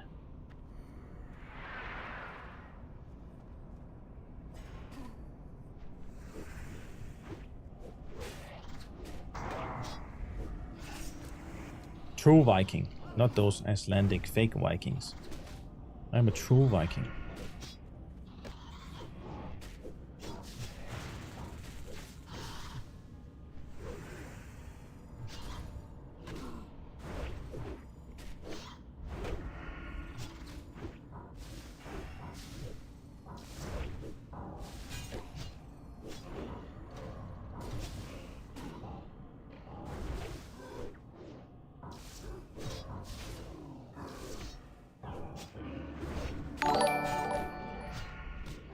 Back to the dust with you!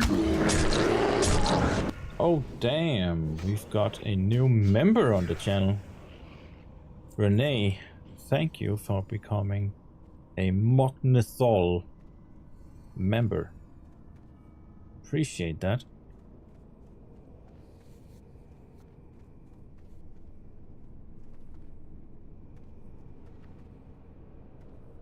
Really appreciate that. If you guys want to support me, feel free to, you know, donate whatever or become a member on the channel. I haven't made that many perks as of yet, but I do plan on some point making a video about how to do a very efficient boost on a character as a members only video. I talked about this video before. I never got around to making it because then TurtleWoW shut down. So, but now I got a second shot at it here on OctoWoW.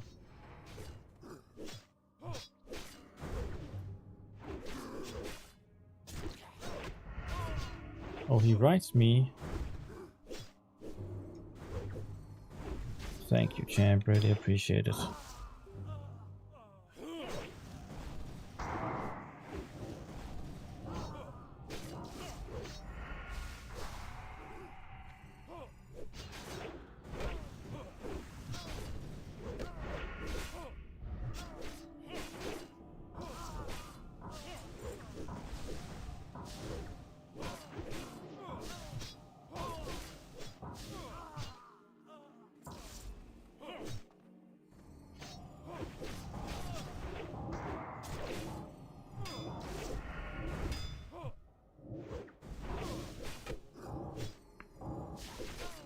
some reason, whenever I get a member, it shows that animation that I've custom made with the Rexar, says back to the dust with you, but it doesn't show the entire animation for some reason.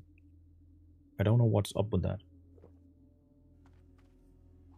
I think I gotta try to fix that.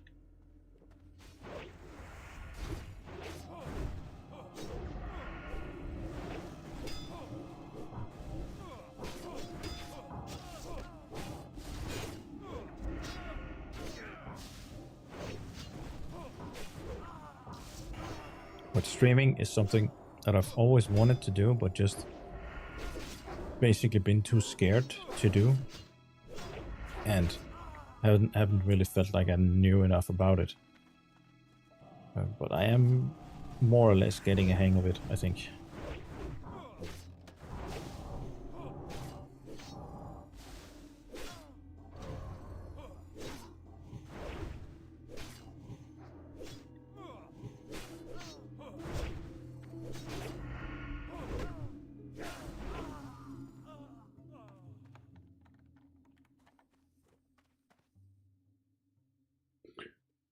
Oh, talking about, yeah, see, you guys are talking about where it's actually located. Yeah, I'm with you, Blue Hands. I wouldn't also put it past them including misleading location in the client info, because that would be a good idea for OctoWoW to not actually,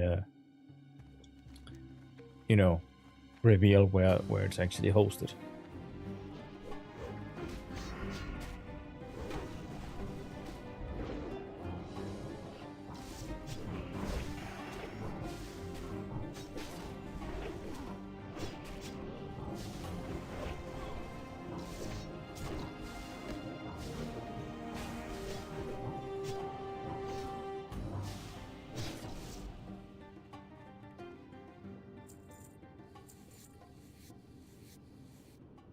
Can't be anywhere but Iceland based on the known pings.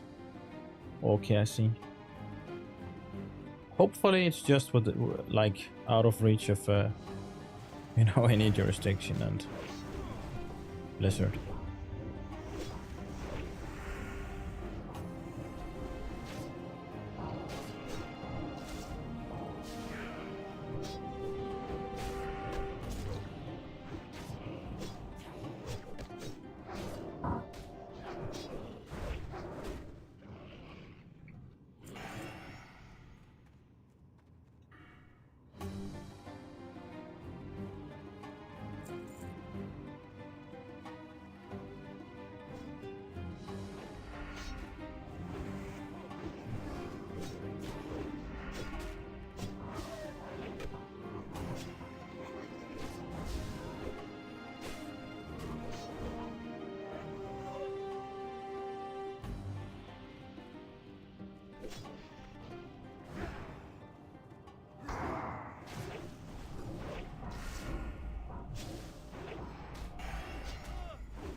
True Viking would play warrior, not a paladin.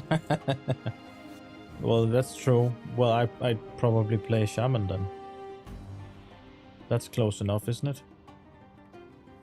I do mostly play hunter, orc hunter, and orc shaman.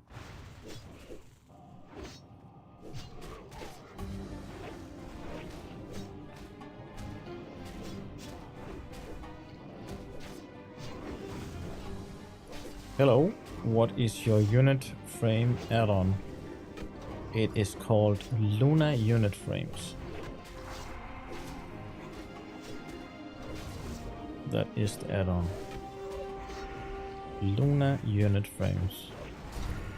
This one I'm hovering over with my mouse right now. It looks like this.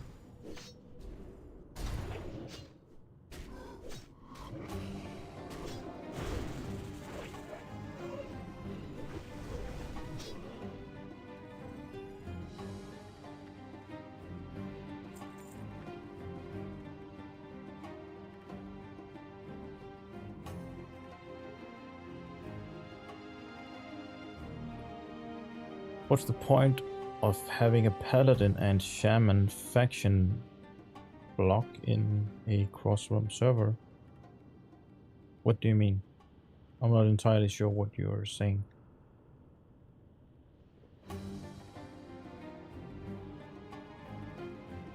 Well, I have my paladin is on one account, and then my shaman and hunter is on another account, or going to be on another account. I haven't made them yet.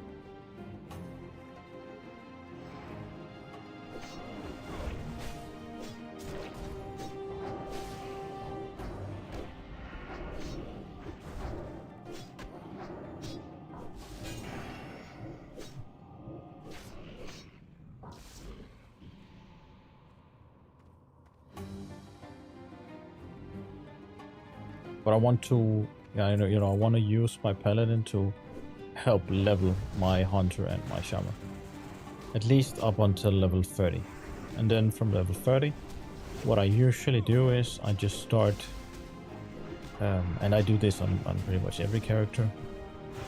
I level through PvP. I just do battlegrounds, and that is the most fun. That is the most entertaining to me, and I spend a lot of time, in the late 30s.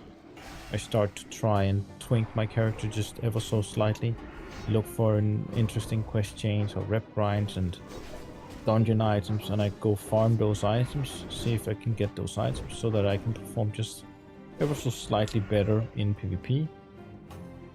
And then once I've leveled up until, let's say, 39, I usually log my experience, and I do a bunch of battlegrounds just to have fun as a twinked level 39 shaman hunter, and gather some honor points so that I can buy some gear once I reach level 60. And once I've done that, I unlock my experience, and then I move to the next bracket. I go to 49, lock the XP again, play some more now with new talents, and yeah, try to twink a little bit again, and then I do the same. And then I do another 10 levels, total level 59, lock the XP again, play a little bit at level 59, and then I go to 60.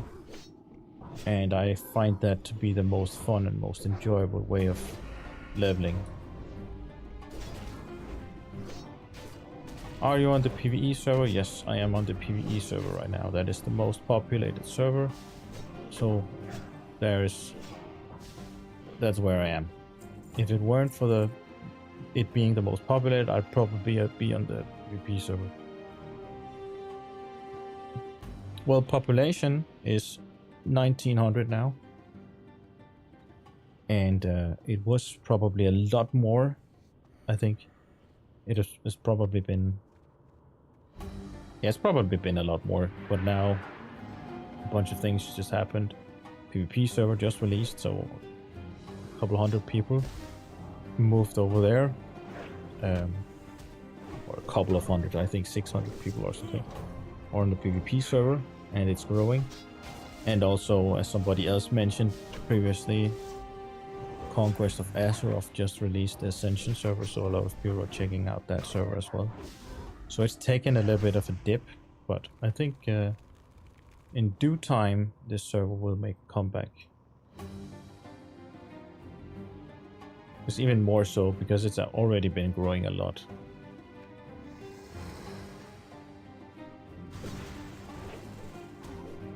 And it keeps growing, funny enough.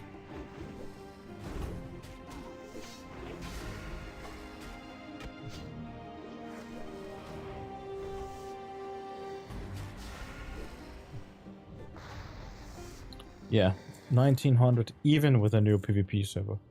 So that is actually quite good.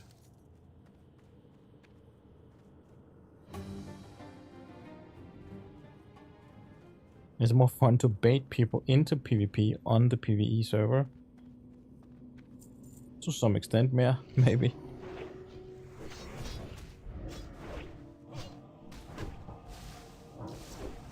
Is Project Epoch dead?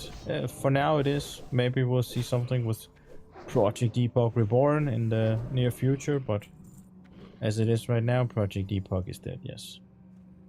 I'd say so.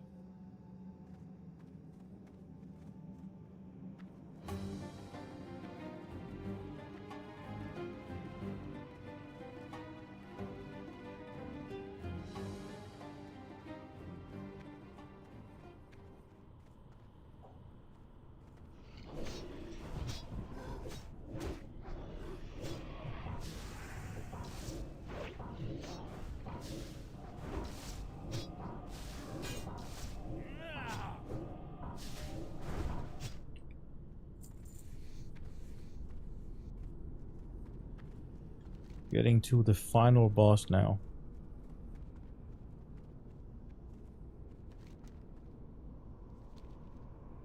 Sadly, I did not get that that headpiece, but I did get the ring, didn't I?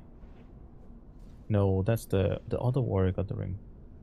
Okay, but I got a shield, so that's good enough. At least I got something.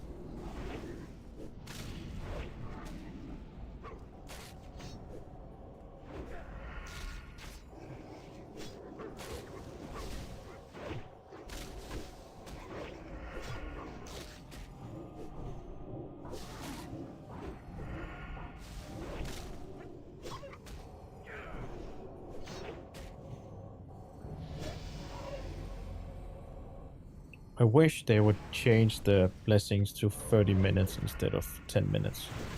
And then the greater blessings to 1 hour. It's still a little bit annoying having to cast blessings that many times.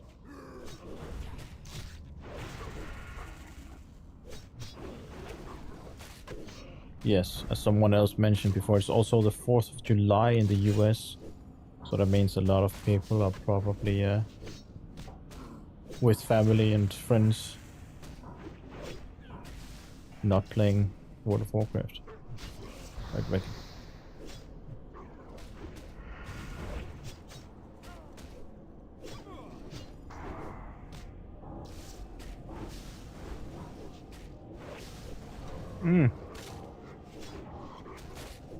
Nice fist whipping. Fisting tools. And our warrior died. That's not good. See if I can heal this. Bro.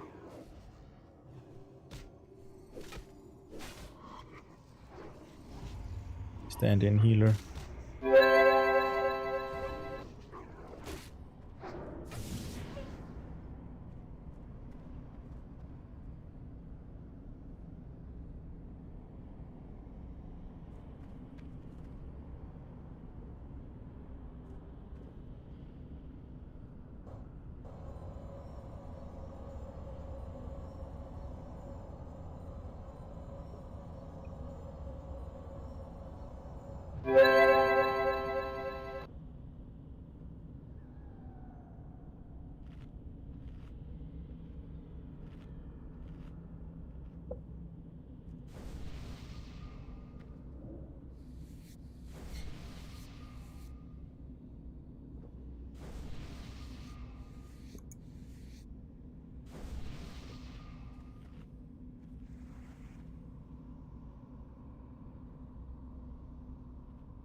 Last few mobs and then last boss.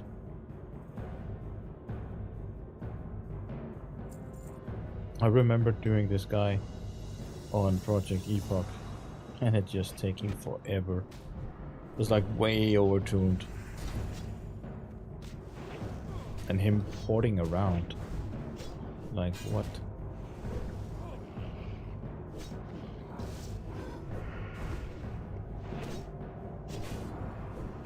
How's OctoWoW? OctoWoW is great.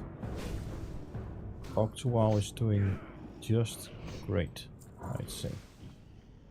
Slowly getting more and more people here.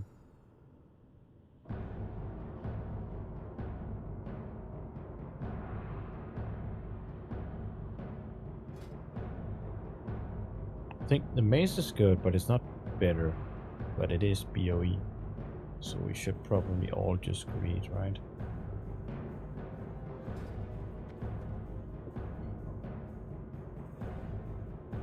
To be fair.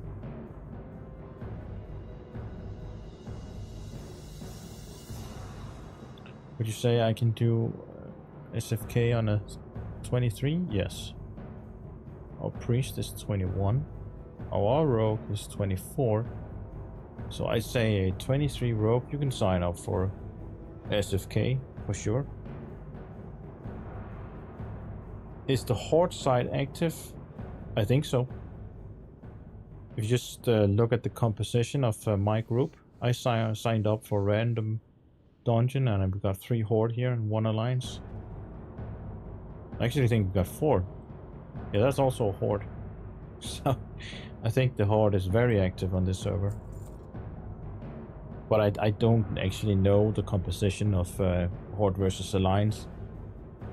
But it doesn't seem like there are any lack of, you know, horde, or like it's not one-sided as far as I can tell. But I don't know the actual numbers. Just need to preface that. Delivery arrived. Oh, one of the players are AFK for a second. That's what we're waiting for.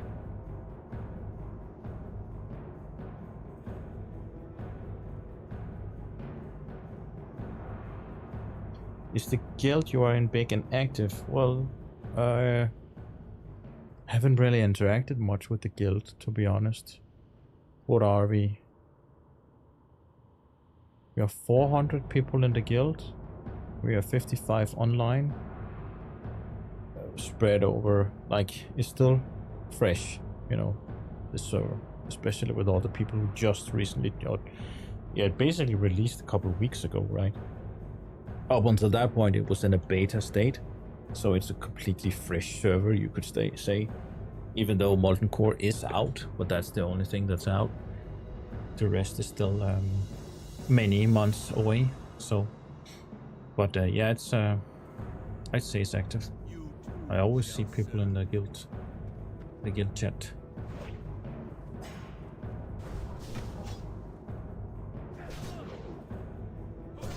But it's not my guild. I'm not running anything at all.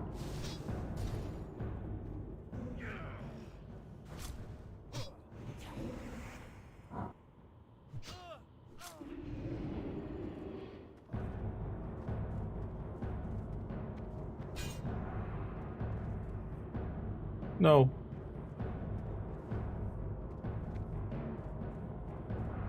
He's probably gonna port as soon as I reach him.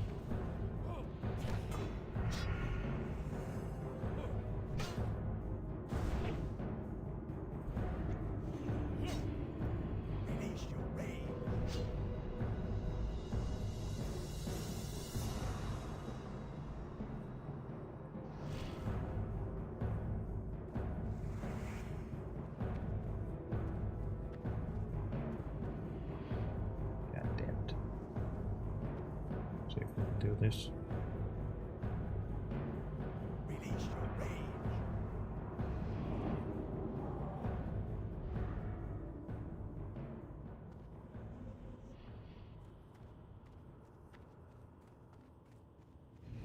Oh my god, this guy. Please stand still.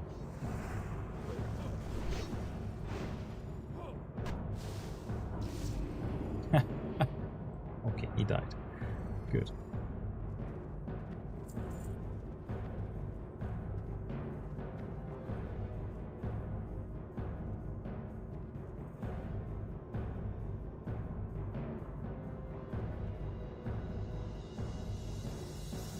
Lots of helpful people in the guild, yeah. It seems like, even though I haven't interacted much, but it's They seem friendly for sure. You're in the guild as well, Renee?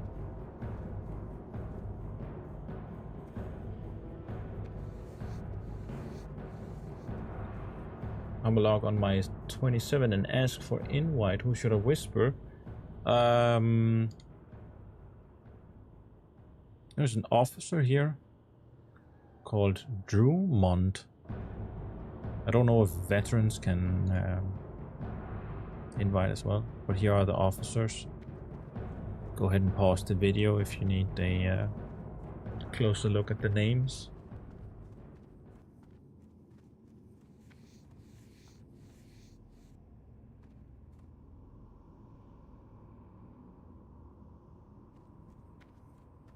Oh, it says human only guild from TurtleWoW, Epoch and Nostrum. RP event PvP raid. Apparently these you need to be a human to join. I did not know that, actually. That is as little as I've interacted with this guild. But that's actually quite funny. But very fitting, like, since it's called the Scarlet Crusade. They're probably very, what's it called? Racist.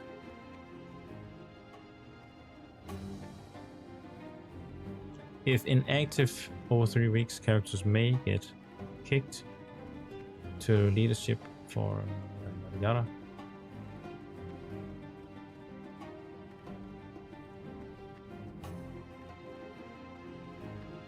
For invites, please send them to leadership and veterans. So a veteran can also invite. Looking for the book in the wolf room. Yeah, I don't have that quest, sadly. And I don't think any horde can share quests with an alliance, even though they're cross-faction.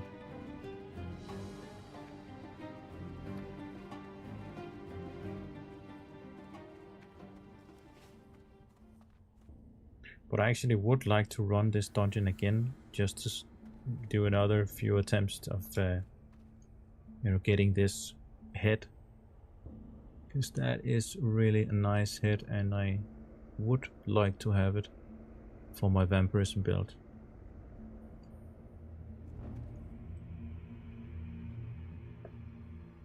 It's something that I can almost use for the rest of, like, there is another head that drops from inside the Gilneas new dungeon, Gilneas City.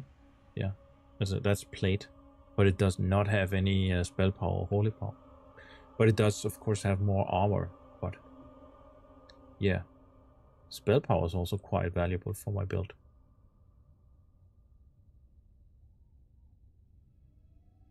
Is there an octopus mount? Well, no, but there's an octopus pet.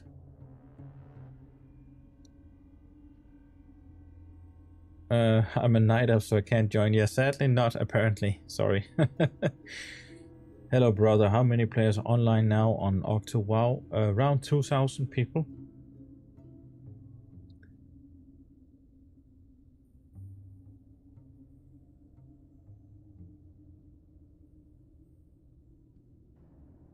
Cloth as a tank? Yes. The vampirism build does not... it values vampirism above armor. Vampirism above everything else, basically. That is the build we are going for. What's the population? Just around 2,000 last we checked. 1,965.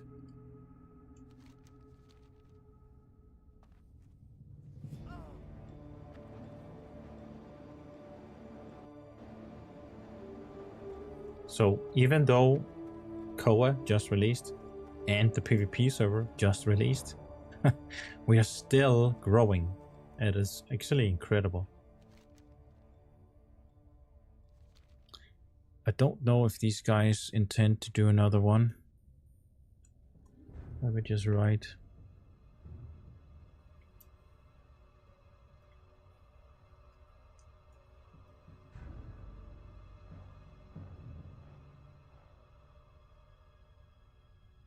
I started on the PvP server, been in BGQ for 2 hours and 30 minutes. Oh, that's rough. Sorry to hear that, man. That is rough. That is actually exactly why I choose to wait with playing on the PvP server, because I kind of predicted this would happen.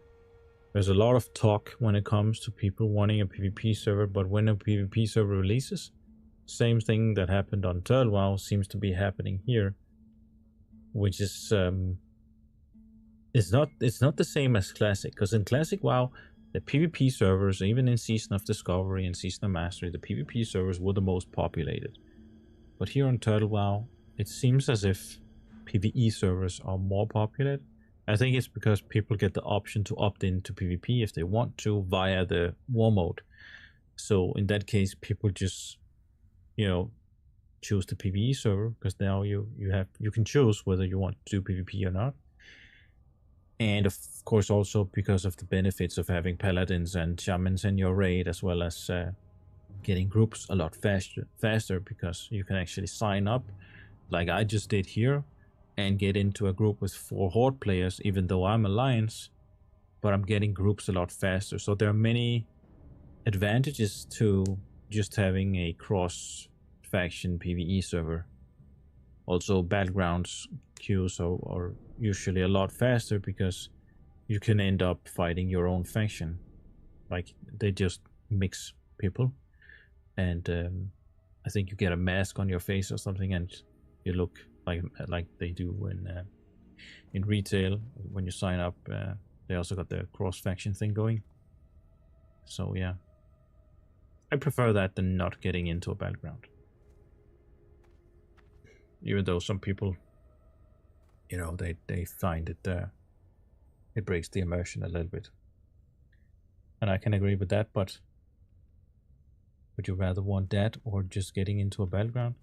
And I'd say just getting into a battleground. So what are those guys up to? It doesn't seem like they are running another. So I'm just gonna leave, and I'm just gonna sign up for Shadowfang Keep again, because I really do want this hit. If any of you guys leveling in here want to join the run, feel free to whisper me Jeremiah in game. If you are around my level or higher, doesn't matter to me, just not lower.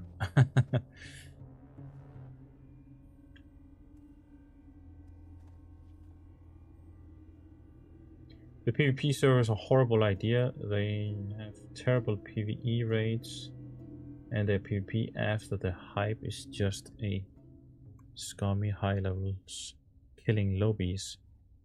The PvP is so bad they had to add cross realm to support it. I don't know about that, but I think a lot of people probably also choose PvE servers because of the griefing. Oh, we got a rogue.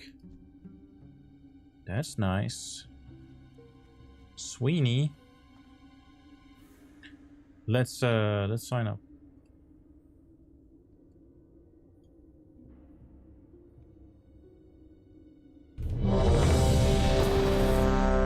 Yeah, man, that's no problem. It's all good. Look how fast we got Q anyways. And this time I am the tank. I hope I can do it just as fine as the previous tank. Got the new shield now, so that should help a little bit.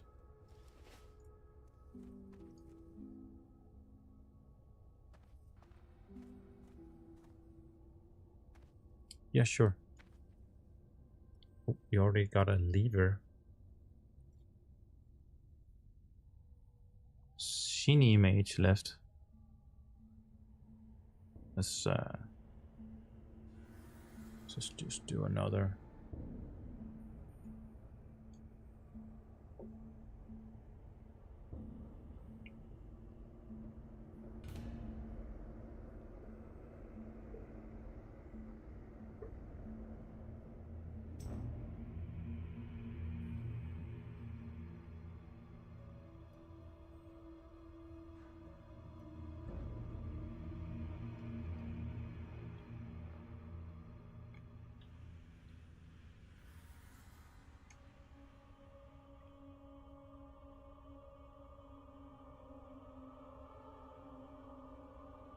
Thanks for joining, Valea.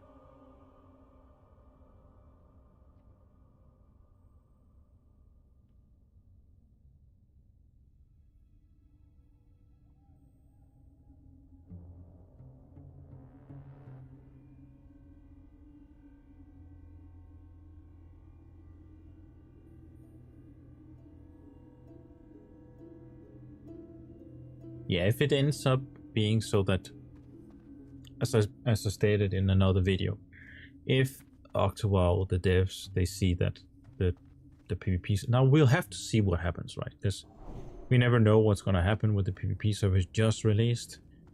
I haven't made any videos about the release of it yet. I should make a video about that at some point, trying to hype the server just a little bit. But in the end, if the PvP server dies, they're not going to leave it just like they did on TurtleWoW. They're actually this time going to merge it with the PvE server.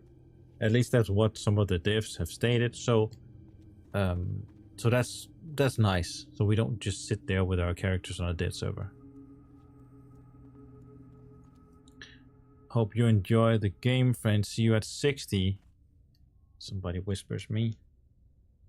Thanks, man. I do enjoy it.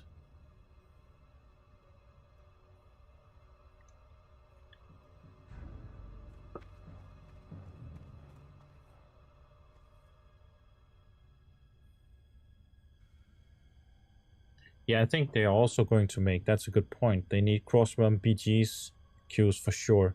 I think they are going to do cross-realm BG queues for the PvP realm. So it's not just the population of the PvP realm that determines whether you're going to get a queue or not. But I'm not sure they're going to do it yet, because I think there's a discrepancy between how geared people are on the PvE server versus the PvP server. And until that is like phased out, you could say, or maybe the PvP server, once it's caught up to the PvE server, then they'll probably implement some sort of cross-faction thing. And I've spoken to some people on the Discord as well, and I think we're trying to, I hoped at some point that we will be able to freely migrate between the PvE and the PvP server, if the PvP server stays. Because that would be nice to have that option, at least, for people.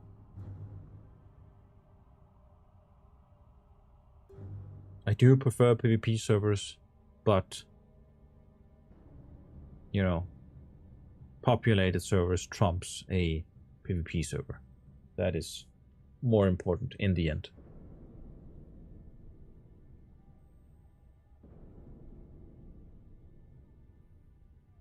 At least to me. Oh shit, do we need a healer? We're looking for a healer? Sorry. I was just sitting here. Well, we are. Yeah, we are queue for a healer.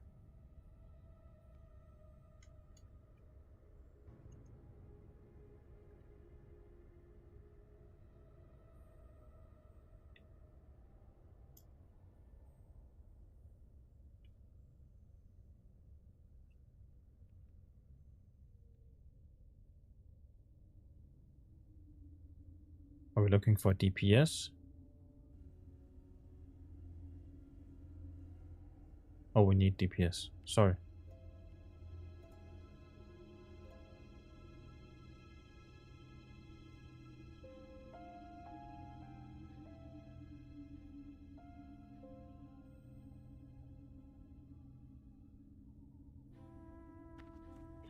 I don't know what's happening with the queue.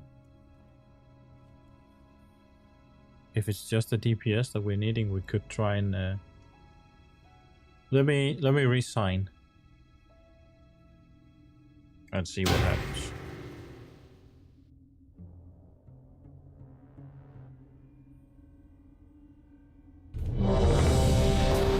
There we go.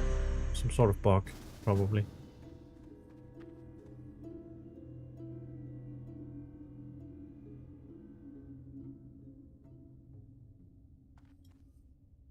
Yeah, it probably was bugged to some extent.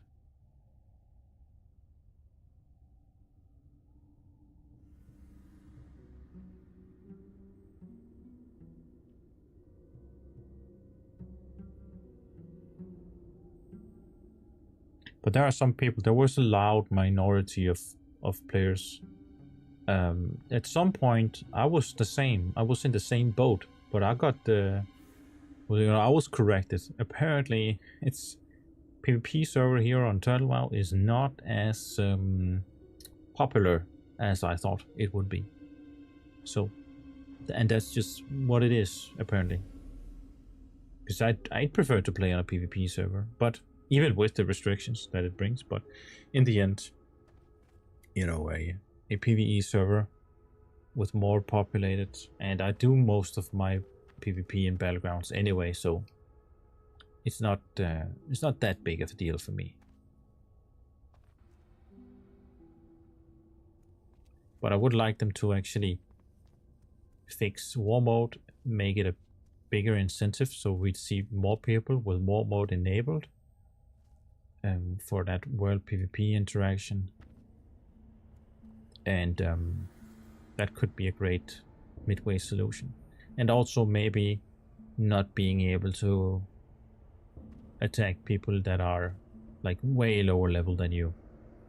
Because that's the biggest issue I think people have with PvP. It's not so much the fair fights, but it is the, you know, the griefing, the ganking of like some level 60 running around killing people who are in their 20s.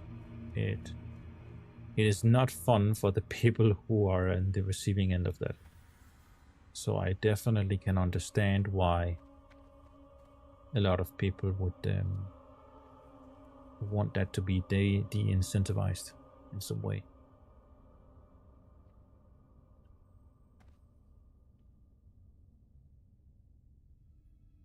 The population of the PvP server is around 600 last I checked. And on the normal server here we are around 2000.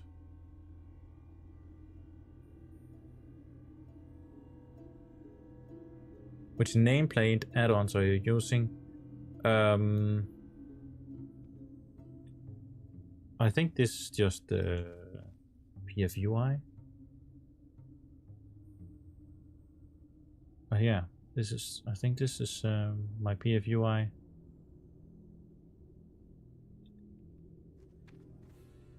Yeah, I saw the Tauren is only level 21. Let the hunt begin. But I think we'll manage. Thank you for subscribing, Daniel.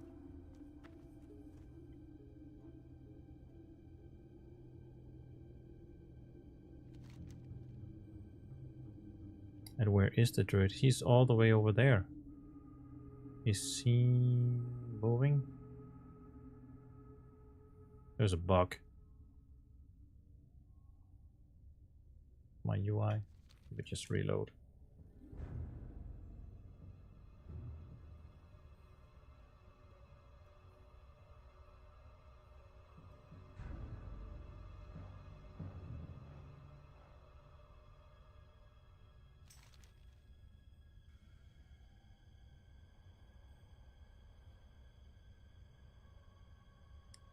Yes, Winnie, I think you're level 27, so you're a little bit above level. I'm also a little bit above level. He's a little bit below level, so I think it'll be fine. Unless he's not moving at all towards us. Because it's definitely... definitely have to wait a little bit. But he can take a Zeppelin, right? Straight to Undercity, so it's not that far away compared to how long the previous group were waiting for me, so can't really complain, can I?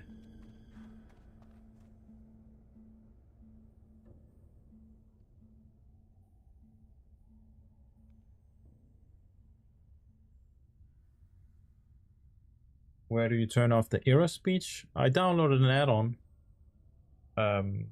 You can find it on the TurtleWoW wiki thing, where you can download a no error sounds add-on. Or it's not an add-on, but it's a file you paste it into your folder, and it's oh, the druid left us. Well, okay. Well, then we'll have to sign up again. Oh, because I reloaded, I lost the lead.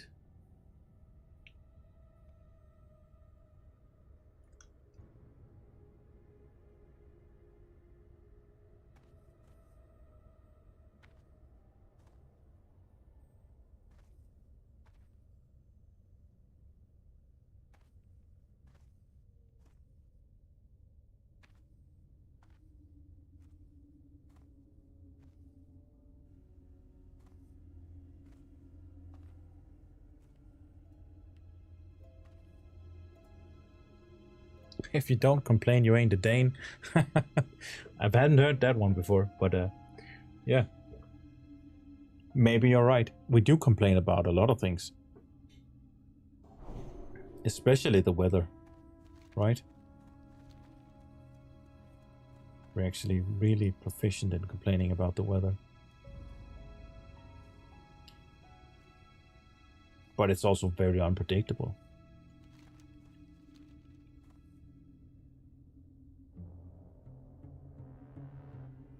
You're almost here. That's good to hear, Sweeney.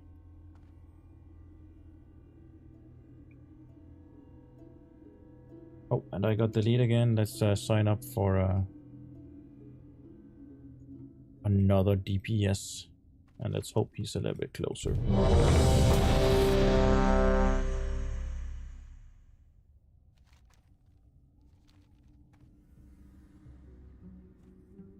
Would actually like to see these meeting stones be able to summon people.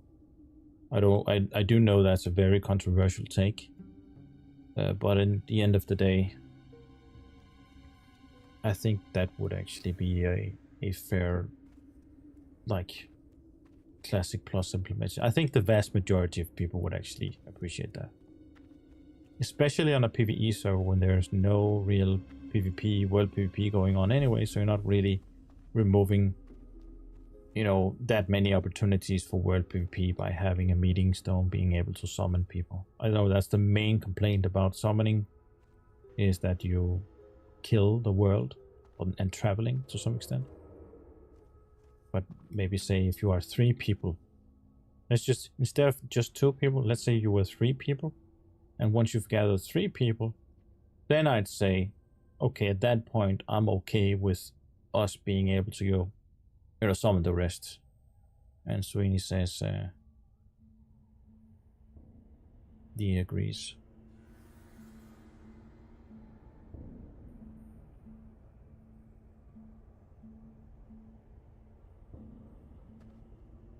Sup, tiny PP.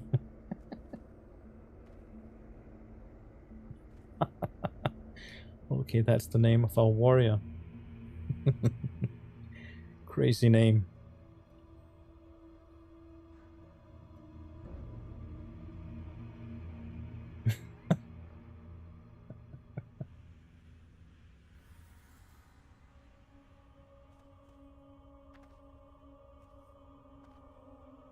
There's Saya streaming. He says, nice name. Tiny PP is a crazy name. Your mom said it wasn't. Oh snap.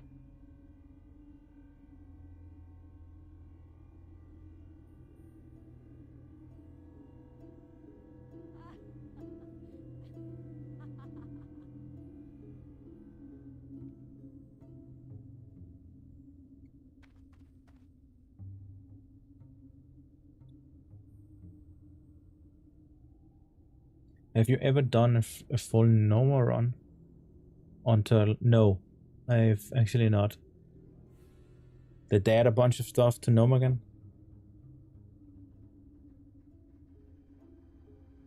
I'll be back tomorrow. Hope to see you streaming as well. Good night. We'll see. I'm not promising anything. I might stream tomorrow as well, but thanks for being in the stream, and good night to you as well, Daniel. Appreciate it.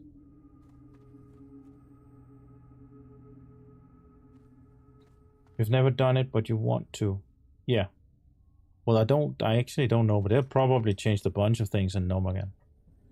I don't actually know if I can find the... Can I find the map for that?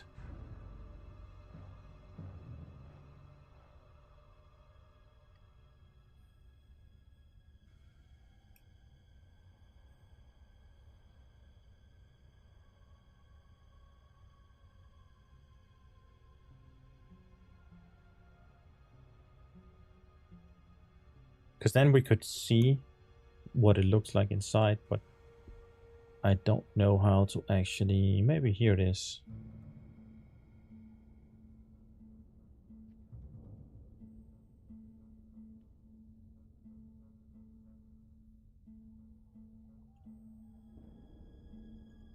Well, I can't click it. So, sadly not.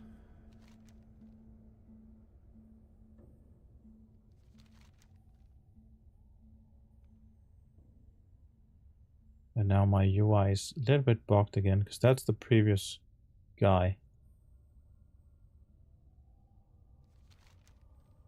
The druid that left. This is a warrior.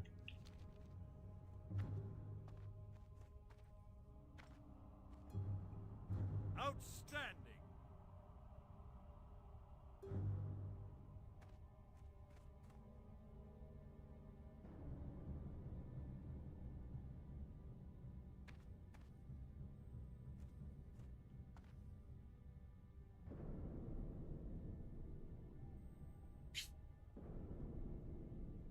Do I work for Bill Gates? What's that supposed to mean?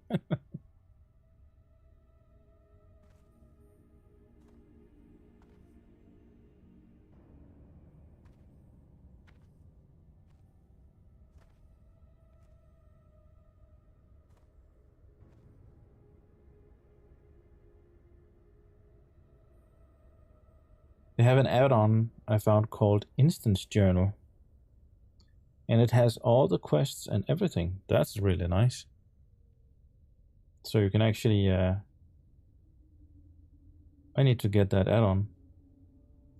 So you can see all the quests. Even the TurtleWoW custom quests. Or is it only for mainly vanilla quests?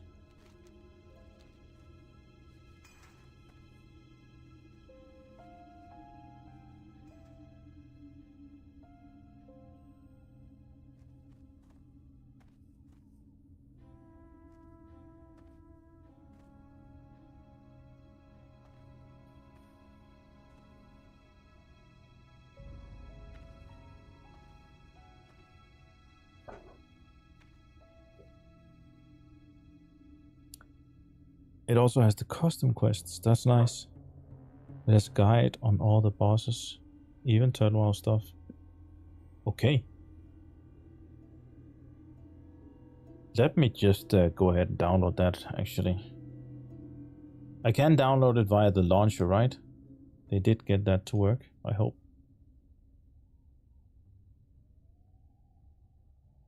Instance Journal, there it is. Encounter Journal. Reimagined for TurtleWoW. Nice. Download. I love that.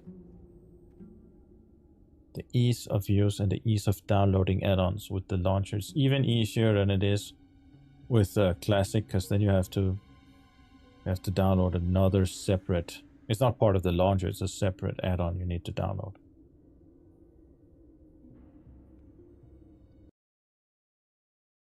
Sorry guys, let me just quickly restart the game. Forgot to mention that.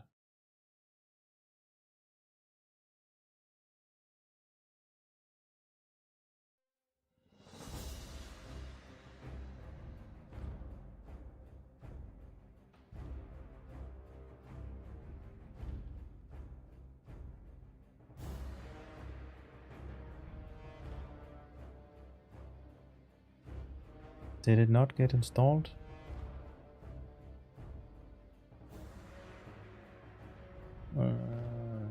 Why can't I see it, guys?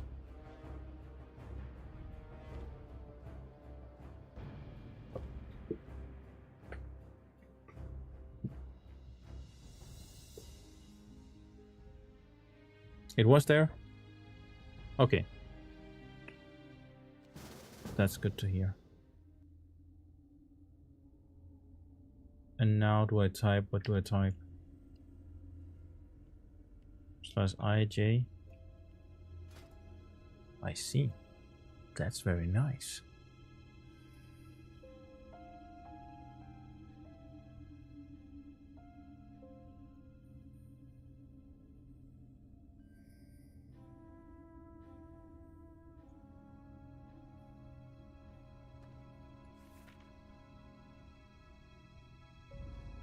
This is an awesome...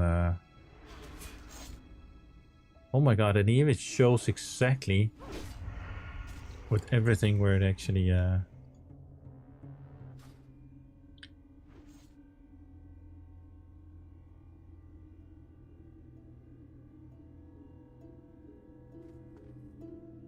Seems like we got some world PvP going on here.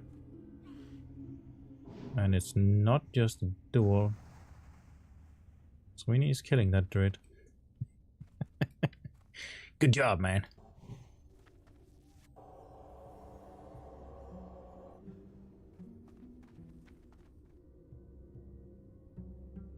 But there are a few things like, what if I was not flagged for PvP and I started healing? Would I be able to start healing Sweeney while he was killing that other guy in PvP? That would have been unfair. That's what I'm talking about when it comes to PvP. Like, if that's the case, then it would kind of be a little bit, you know, just a little bit. Resisting my stun. We'll have to do this one on your own, Sweeney. Cannot take part of this. What if they are watching my stream? We actually got a lot of people who are flagged for war mode here. Purging the horde. Yep, you can't have them horde polluting our air. This is gonna be a tough one. And you're getting feared, Sweeney. Oh no. And the water warrior is charging you. Now it's unfair. Now I can heal you now. Oh. Don't get too far away, please. Well. Fuck.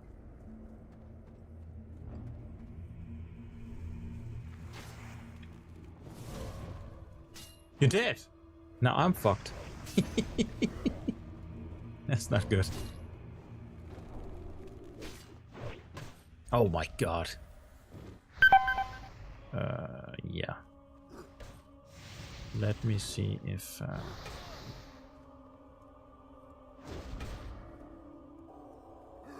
two heals.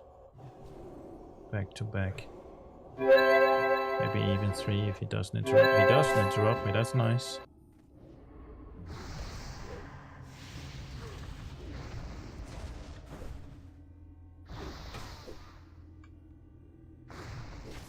Go like this. This is not fair, guys.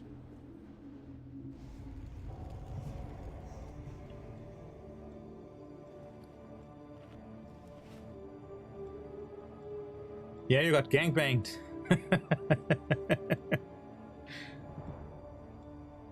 That kind of is what happens when you start doing things. But we all love world PvP, so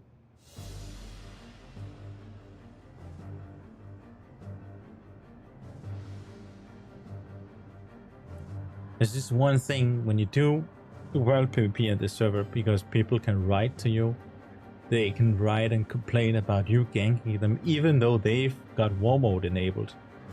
That is a little bit, you know, come on. Why are you complaining? If you got war mode enabled, you're accepting that this will happen. But I do experience that a lot of people are complaining about people engaging in PvP even though they both have war mode enabled. How do I enable war mode? Well, you just go to a battle master in any major city, and when you interact with him, you can click enable war mode, and then you can add it or you can remove it. So it can go both ways, always. You just gotta visit your major city and enable it or disable it.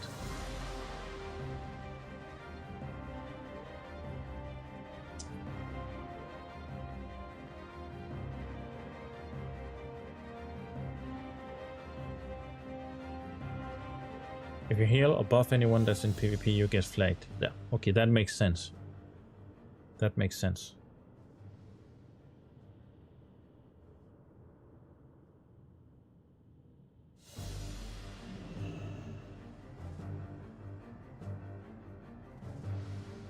You made it.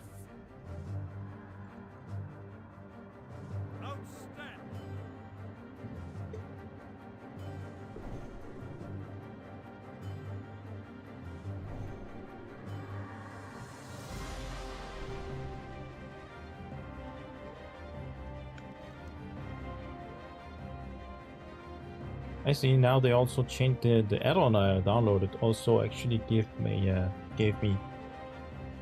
these icons on every boss.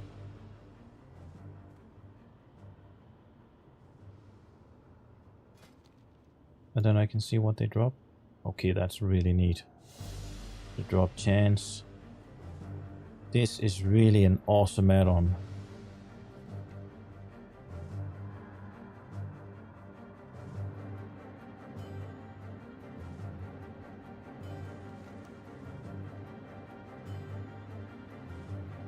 Holy damn, this is a nice add-on. Guys, thank you for telling me about this add-on.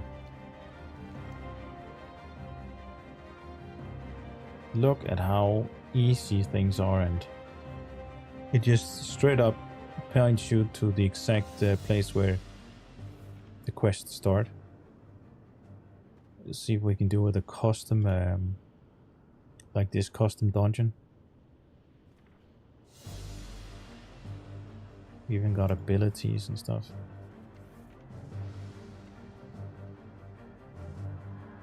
That is awesome.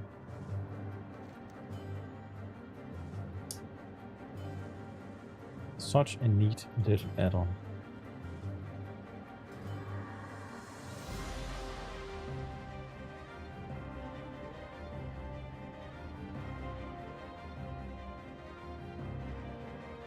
Yeah, I've got a pally power here. I think this one is working fine. Even though I haven't I'm not level 60 yet, so hasn't been much of a issue, just, you know, buffing. But I'm definitely gonna use this in raids and stuff.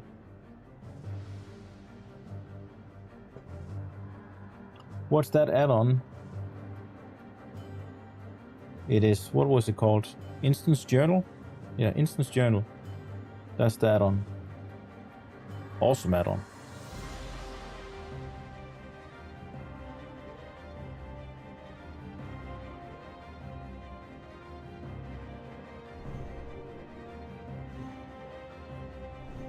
I don't use a OBSO gaming. I don't use a swing timer, no. Oh, well, I do on my hunter, but I don't use it on my any melee class.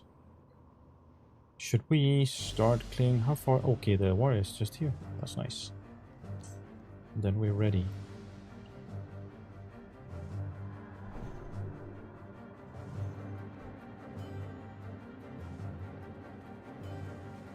I don't have any other buffs, do I? I think so.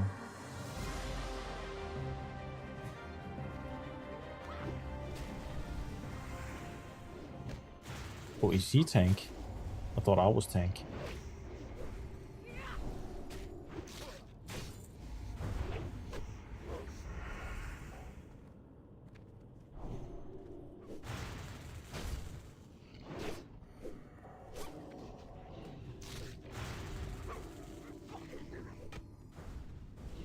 Well, if he's better at tanking than me, then he can We can tank for sure.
Let the hunt begin. And thank you for subscribing. Appreciate that.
That's a big pull.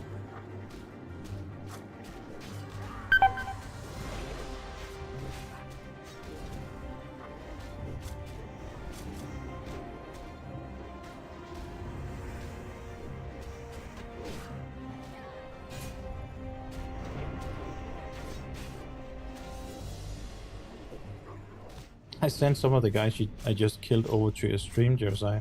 Thank you, Sweeney. Don't know if they want to watch. He's out of mana. Oh, I'll heal the tank or the warrior. Unless he wants to tank.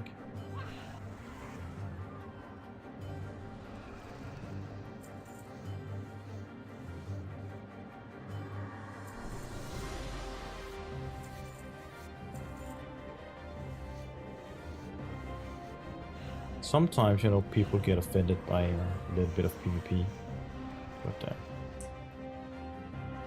hopefully they didn't.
spent a lot of time on TUR and love your UI stuff, so I've been trying to find the best add-ons.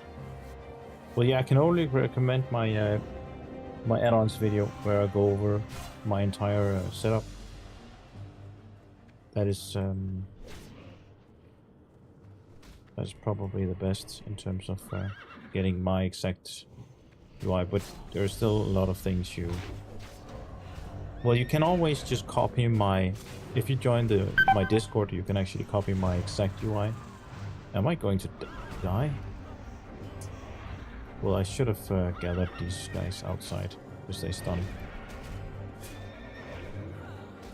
Okay, we might be screwed right now, actually. Both potential healers are dead.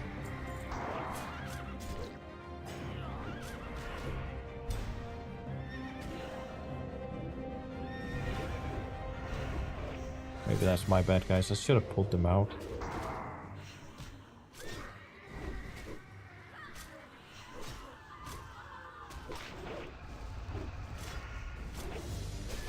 Well, we'll have to run anyway, so might as well release Spirit.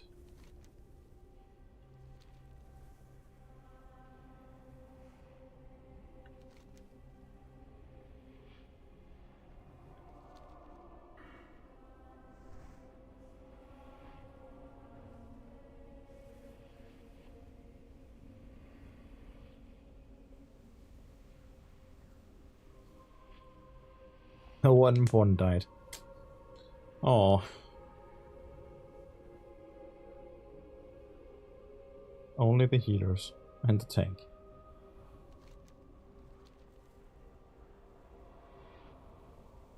But apparently no one important died. It's the menace that are without us.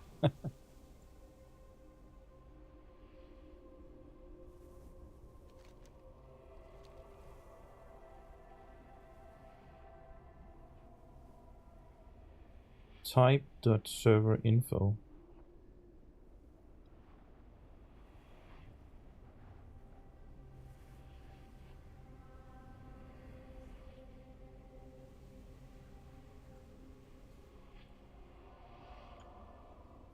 Don't know if you can see it.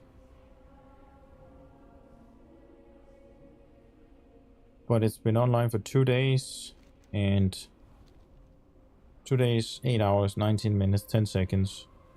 Maximum online is 1977.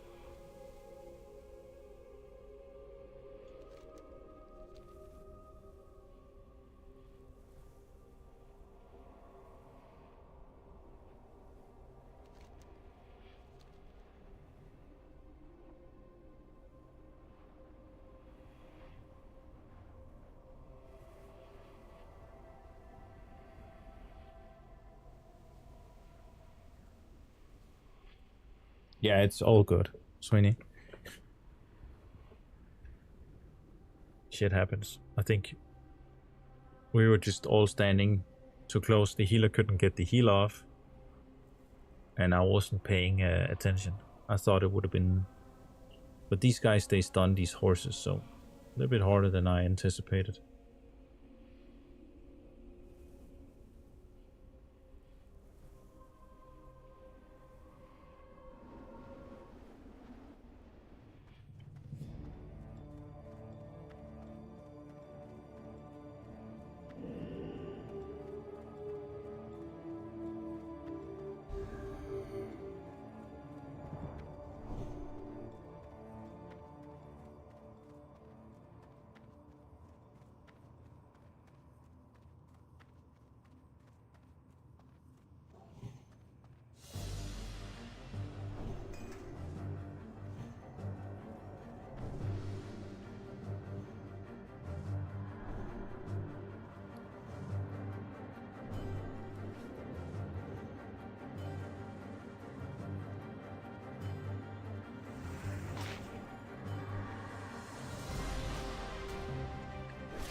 Best pet for leveling a hunter?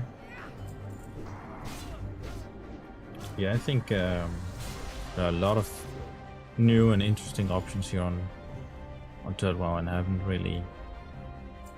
haven't done enough of testing to make sure that, like, to figure out which is the best for leveling.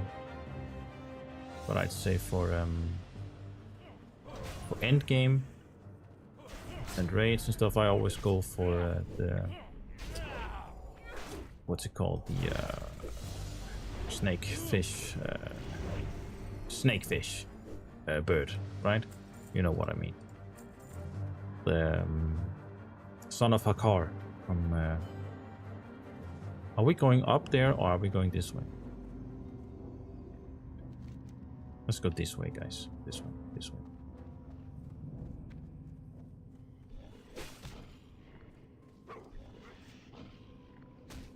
Serpent, right? That's what it's called.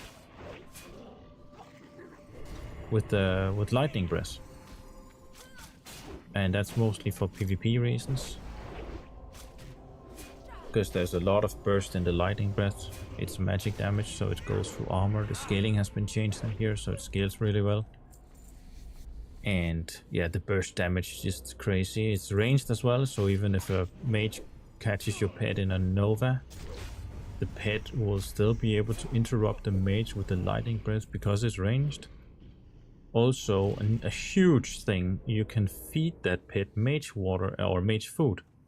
So you don't actually need to go out and buy new food. Whenever you're inside a major city, you can just ask a mage for some food. Oh, congrats. Somebody dinged.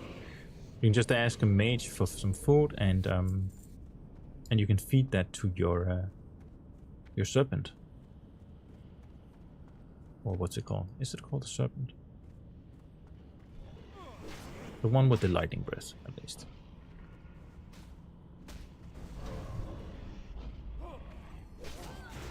That's the one.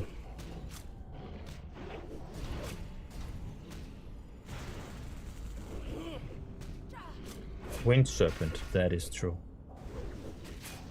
But I don't know if it's good at lower levels.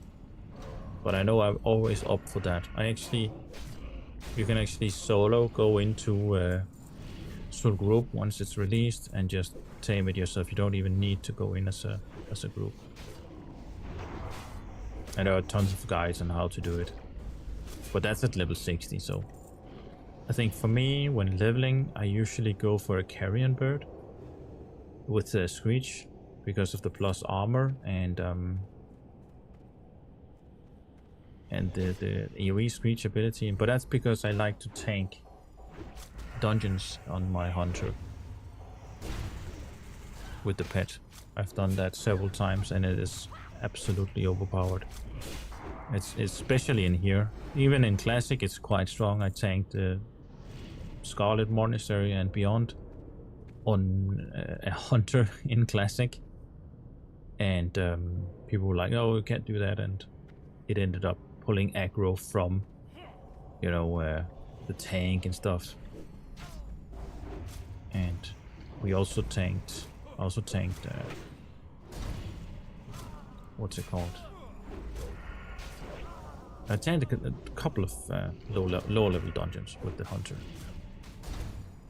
with the carrion bird. I should make a guide about that at some point. But here on OctoWoW, since they scale with your gear, and I think Screech is still kind of strong when it comes to threat, because that's the biggest thing, right? It's threat management. And you can heal your pet, plus a healer can heal your pet if you just spam your mint pet constantly. You could even equip some plus healing gear on your hunter, because that scales with your mint pet. So you're two healers, effectively two healers, healing your pet.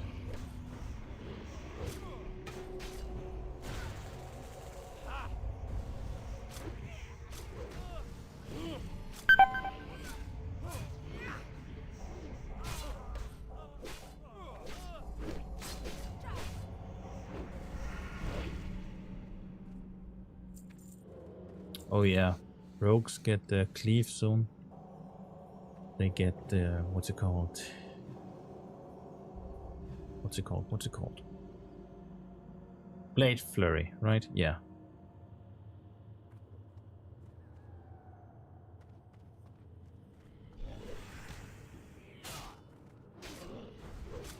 Which is a toggle now, so that's really strong for rogues.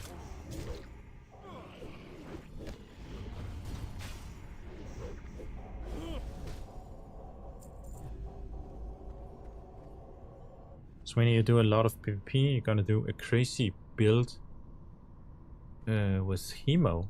Interesting. At some point I want to level a rogue as well. I do enjoy rogue PvP.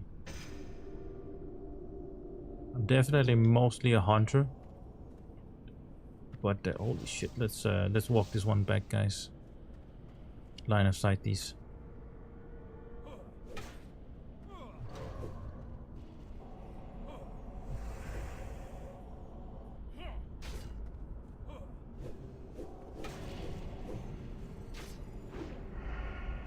Yeah, I guess rogues are gonna be crazy strong in groups with the like constant uptime of their cleave.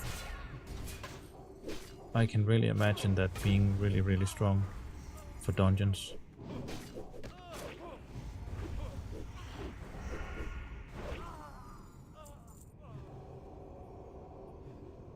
I'm gonna add you two guys so that we can do some dungeons in the future.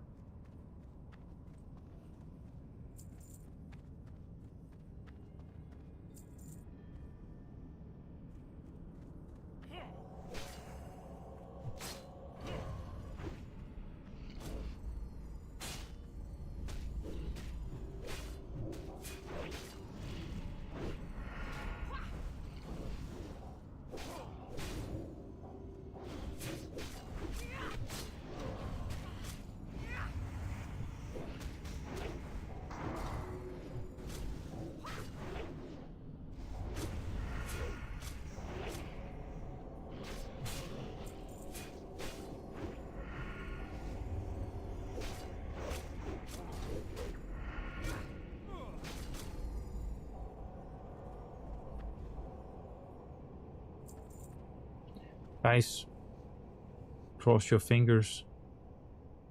I want this helmet. Please, please, please.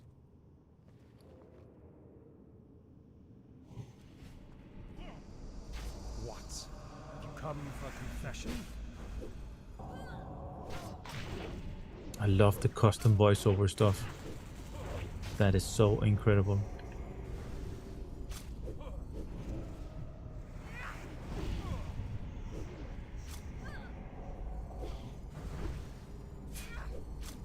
Like, if Blizzard brings this to their Classic Plus, holy moly, that's nice. Hopefully I get it.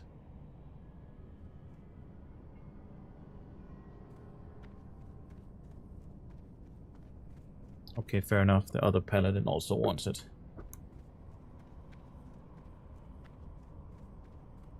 Maybe he's also doing a same build as me. Oh no! Damn it. Sucks. Okay, we can go this way and get down to the boss, right? Yeah, that sucks. But it is what it is. It's fair enough if he's going for that same build or even just needs the stats.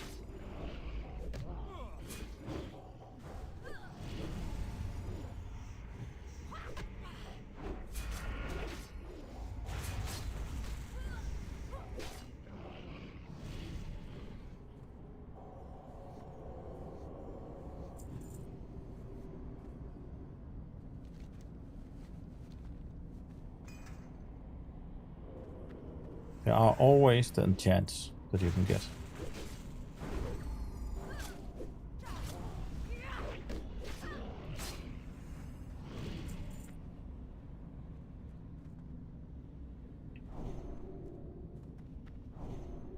Can you pull, Sweeney? Do you have a throwing knife? Just throw it at the boss and we can get him up here.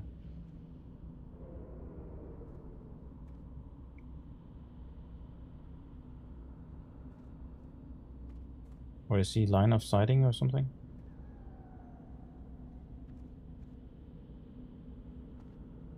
We can also jump down. Yeah, okay. Well, let's just we jump then. Ready?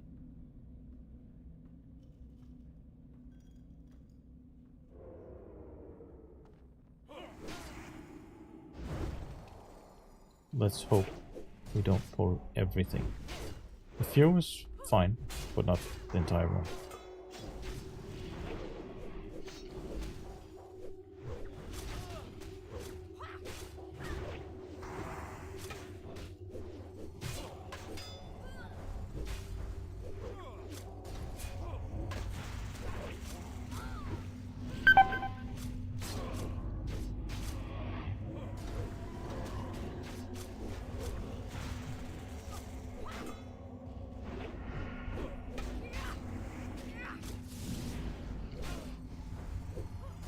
This one, that's a tough curse. 75% reduced healing.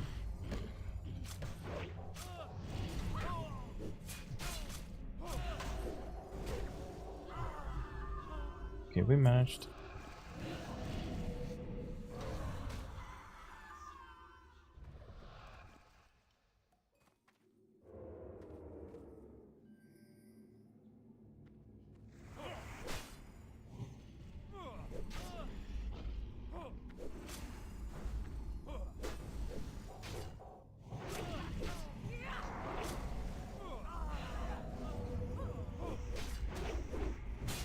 Looks like you only got one aura, but two paladin. Maybe the other paladin is. Yeah, that's my bad. I should have just used retribution, or I wanted to use concentration aura because I wanted to help out the paladin, but apparently he was using it himself. So, good call.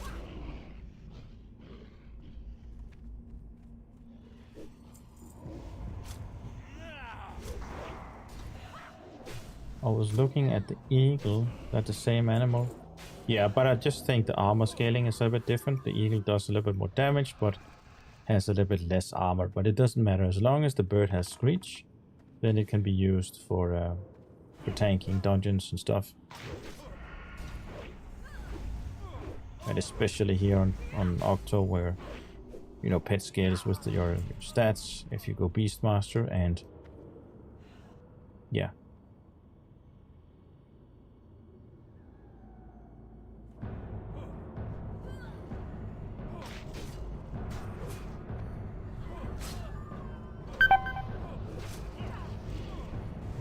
The healer is silenced.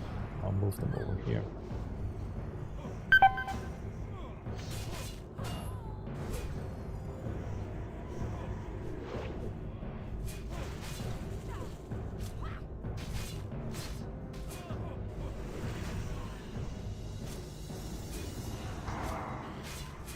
Yeah, careful.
Just tuning in, quick question. I apologize if this has been asked before, but OctoWoW updated to the Ambassador content patch, if I remember correctly. Yes, that is true. OctoWoW is now running on the 1.18.1 patch.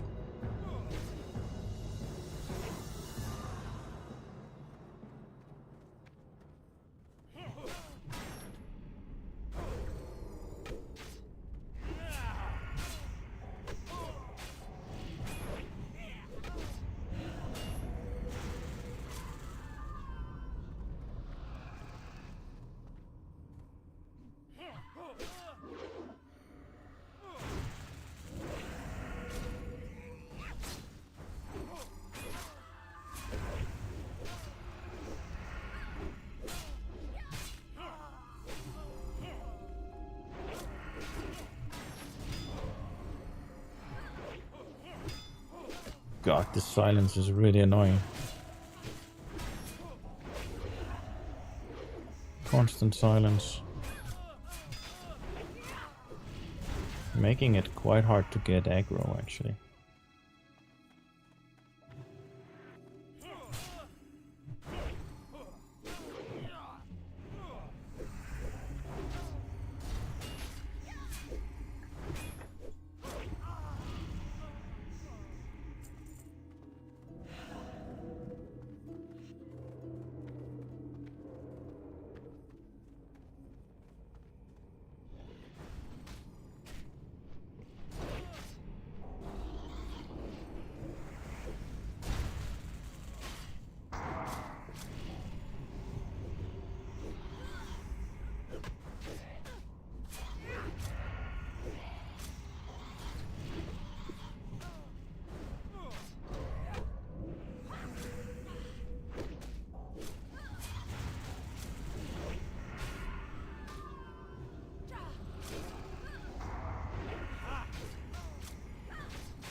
And the staff drops again.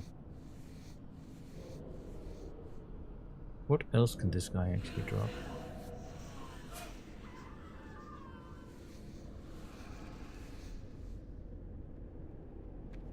What was he called? Was he the Wolf Master, right?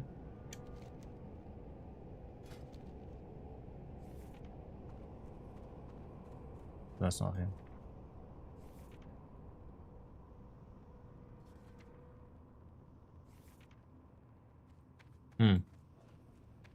Something's not adding up here.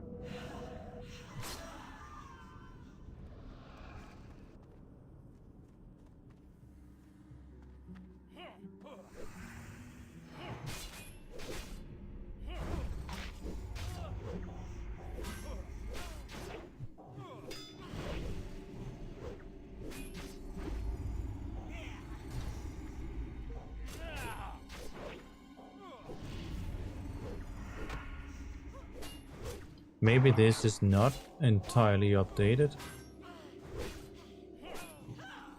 Oh, it was class specific stuff. I see.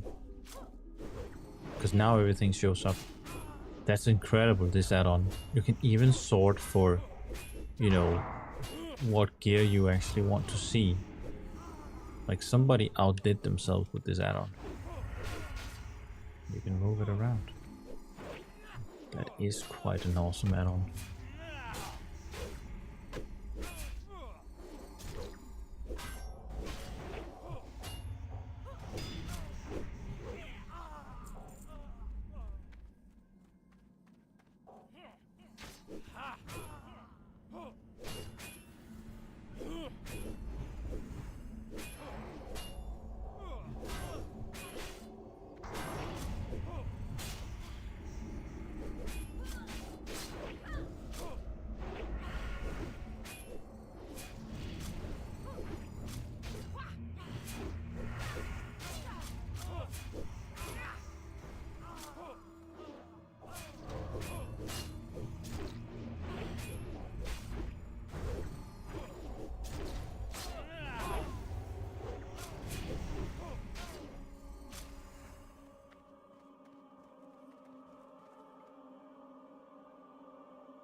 I was just thinking about if it's even worth trying to twink just a little bit here at level 29,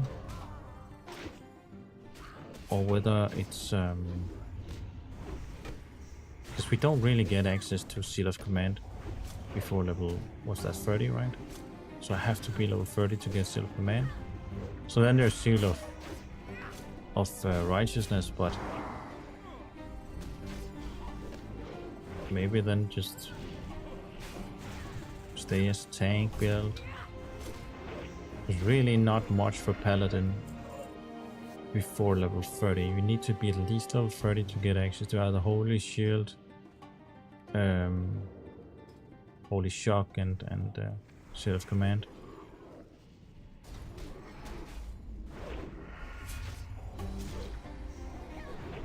And I need that. What's it called? The Goblin brainwashing device, so that I can respec freely.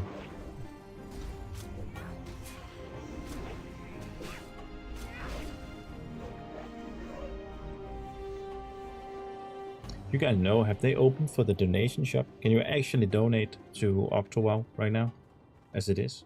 Or is that still closed?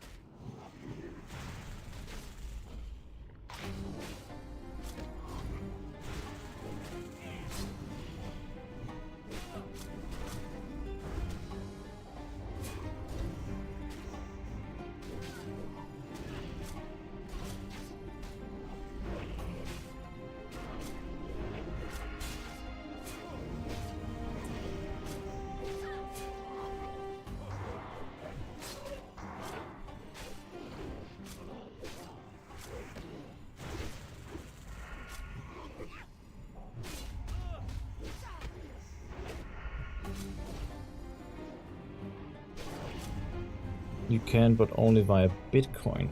Okay. I don't own that, so that sounds complicated.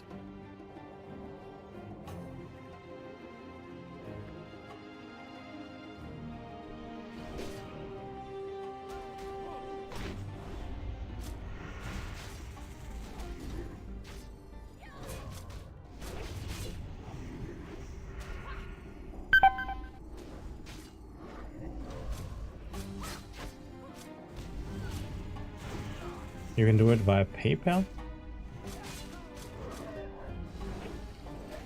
That would be nice, if you can at least. Because,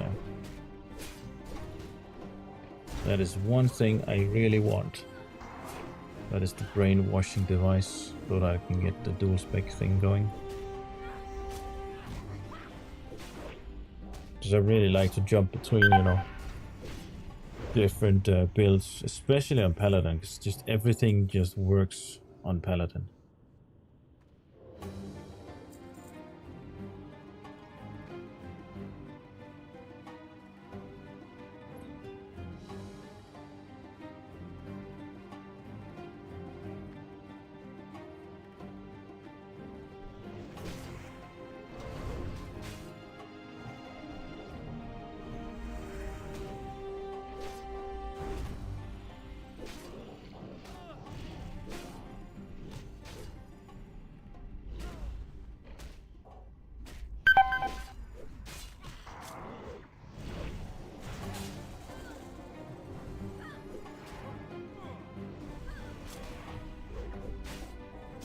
When he says, yeah, I need that brainwashing device so I don't gotta go for hybrid PvE and PvP build. Yeah. Yeah, you can, I know you can buy it for in-game gold. For I think it's 300 gold at the Gurubashi Arena. But who has that at this level? And if I had that, I'd not be spending it on the, on the brainwashing device. I'd be saving it. Yeah, 300 gold. It's quite expensive.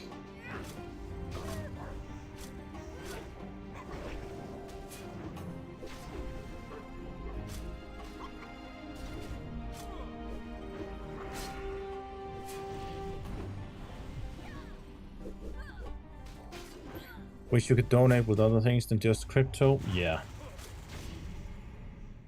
Yeah, but hopefully they'll fix that in the future. Open up for other means of donating.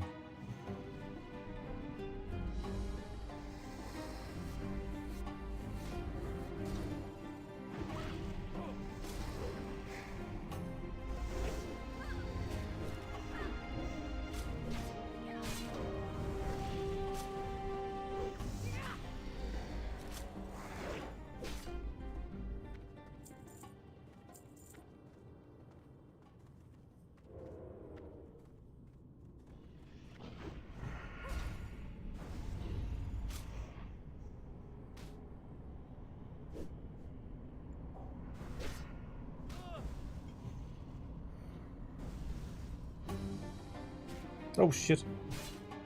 I was about to fall down.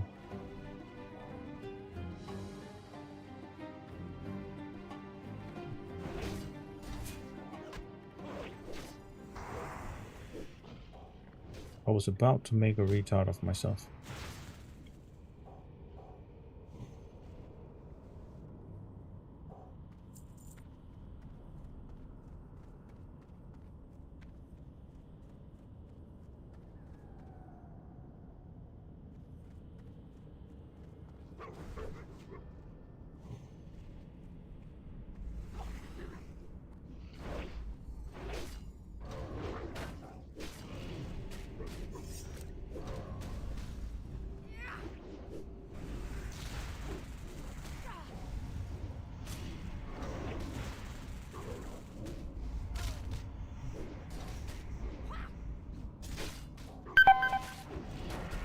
Hopefully we'll manage, even though I pulled a little bit. Maybe too much. Cutting it close.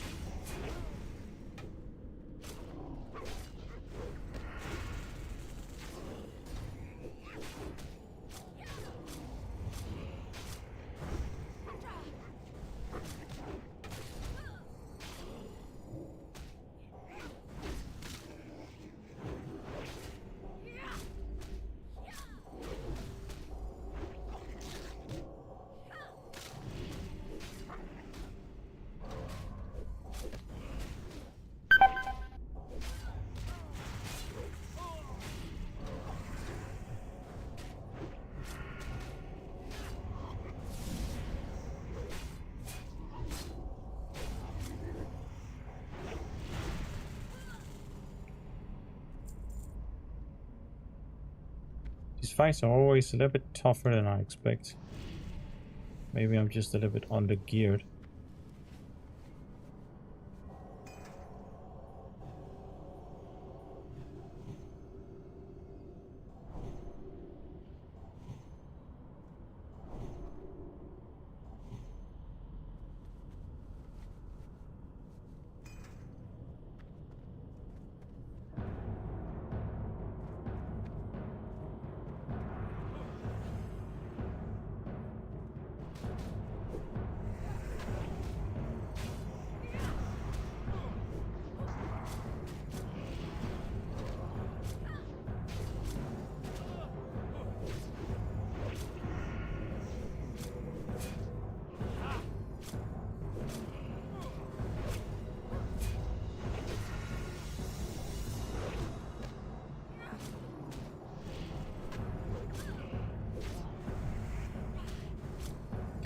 Right, this went a little bit faster than the previous run, I think.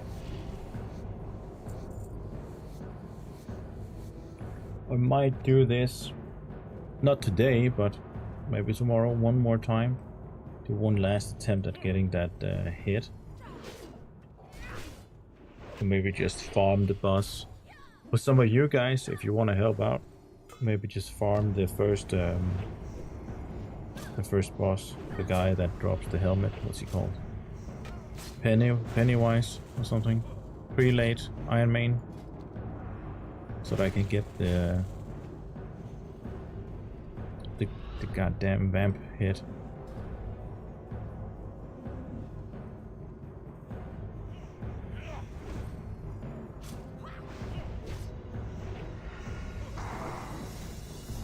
That would be nice. Because that's really gonna last a long time. I'm not replacing that helmet until I reach like last mid-40s or something. At least until I can get into Gilneas and maybe not even then. Maybe it's gonna last all the way to level 60.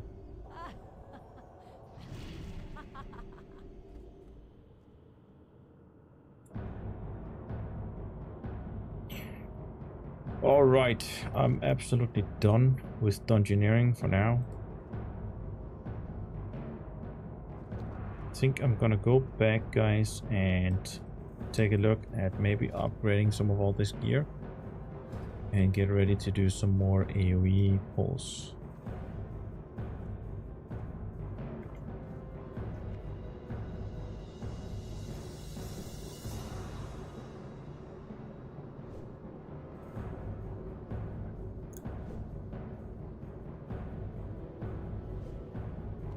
And next time maybe also gather the quests for this. Now I got the flight path at least, so that I can get here faster.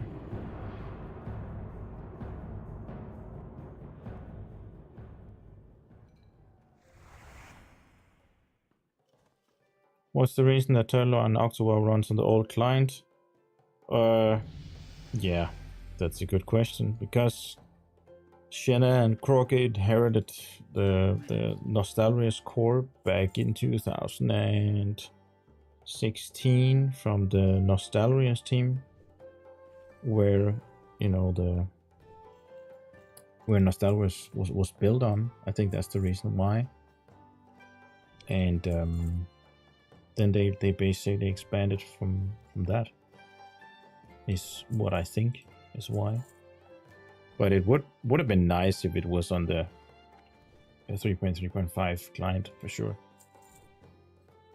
But again, as I've also said, I think if you download the mods and you patch the game, and download the vanilla fixes mods, then you're not really gonna feel a big difference. I'd wager to say that you shouldn't be feeling any stutters or anything unless you've installed something incorrectly.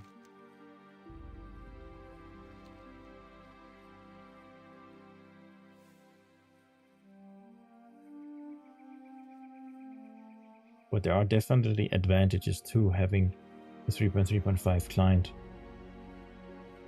Even though they've minimized it a little bit with the mods and stuff, but yeah.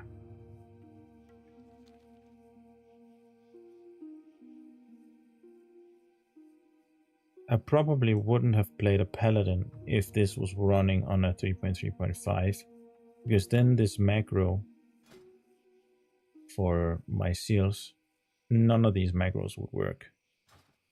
And I cannot be asked to constantly reseal. Unless they'd also, like in that case, if they change the seals so that they work the same as they do on Ref, then maybe. Well, yeah, then I'd probably, but then there's a lot of things that would have been changed otherwise as well, so it wouldn't be vanilla to the same extent.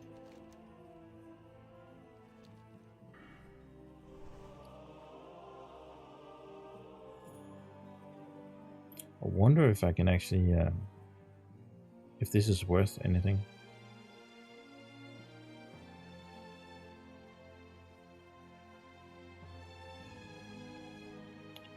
Are you on the PvP or the PvE server? Right now I'm on the PvE server. Not because I necessarily want to, but because it is the most populated. What do you need?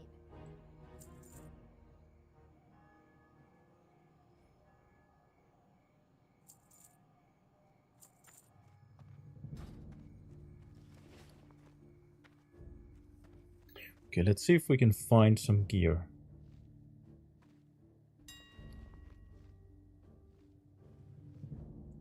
Some gear upgrades.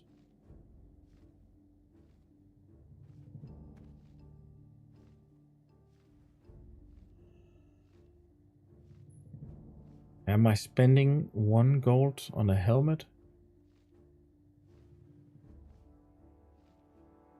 It seems a little bit expensive.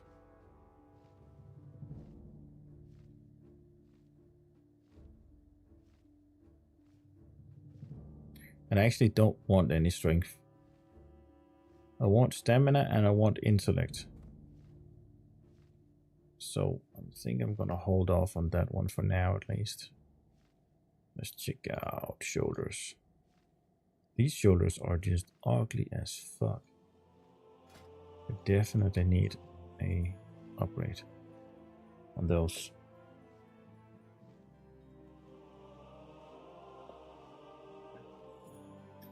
The TurtleWoW Ox broke? I'm sorry to hear that. I wish I could share this one with you, but I think it's too big to... Maybe I can add this to Discord, because I'm running an older version of Ox, because I just like the way how it still looks like, you know, Blizzard skins. But let's actually do 20 to 28. Because we're almost 28.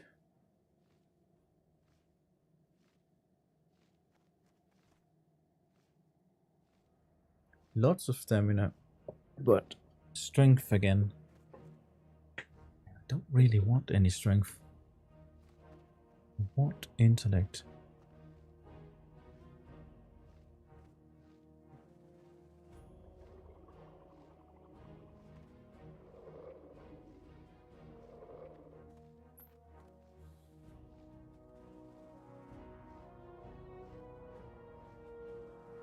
Nine stamina. That's actually, that could be useful.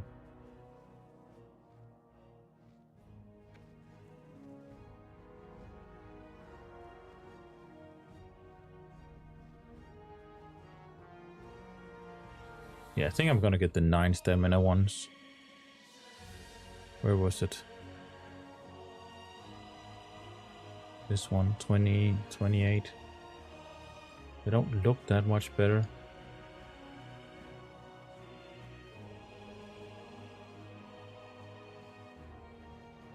Horrible looking shoulders. But it's actually the best looking that there is. Maybe this one's the best looking. But what the fuck is this?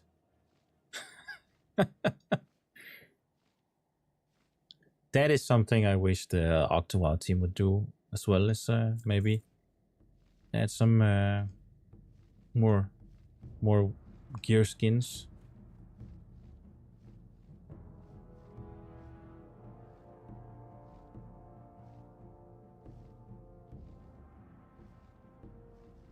All right, let's look for what's the next one? Shoulder, chest.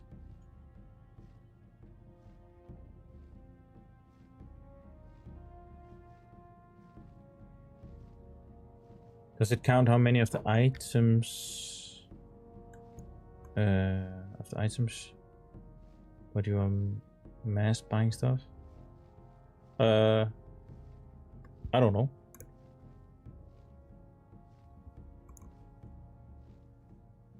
Like, this is an older version of Ox, so I'm not sure you can do the exact same stuff as what you can do on the new one. But I mainly picked this one because of how it looks, the aesthetics of. I hate looking at that new version of Ox where it doesn't even look like Auction House. I don't know what it looks like. It's just confusing to me.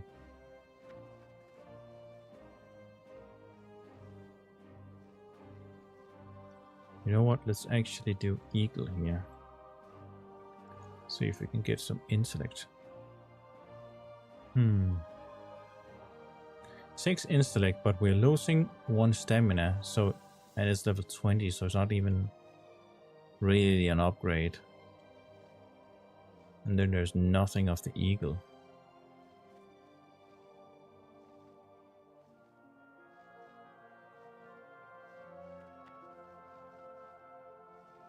think I'm gonna hold off on the chest maybe a little bit longer. Or else it should be like this was 11 11 stamina.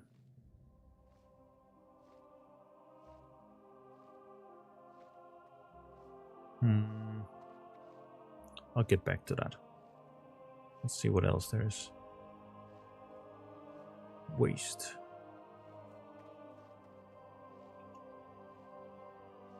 Level 27 of the Eagle. But again, 1 gold. That is really expensive.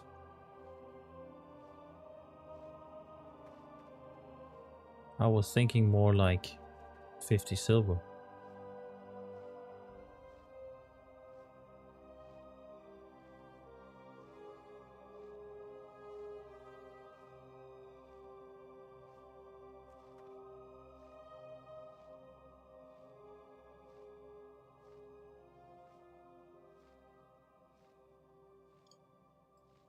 Or legs. We're probably not going to find anything there because I got the blue ones. Well, actually,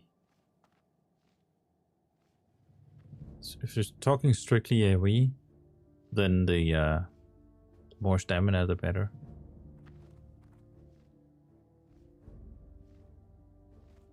And the ones I have only have 5 stamina. But it's not worth it. Fetuses.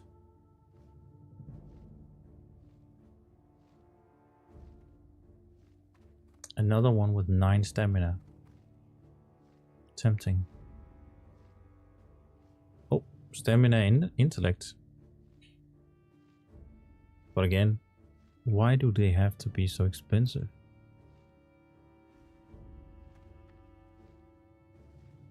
And some increased healing done. Let's take the 9 stamina ones.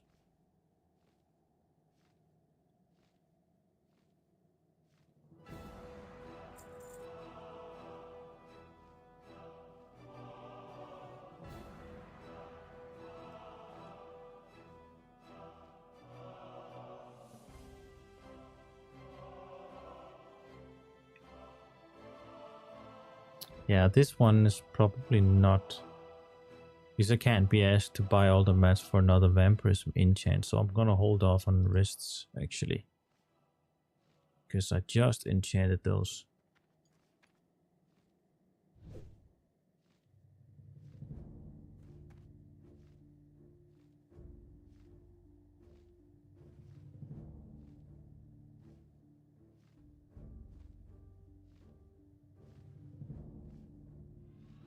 I kinda expected to find a lot more upgrades than what I am finding.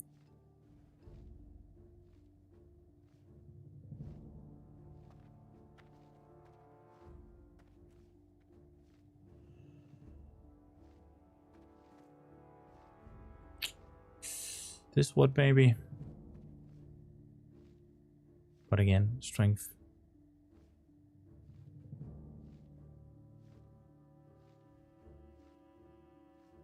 Nah, gonna wait.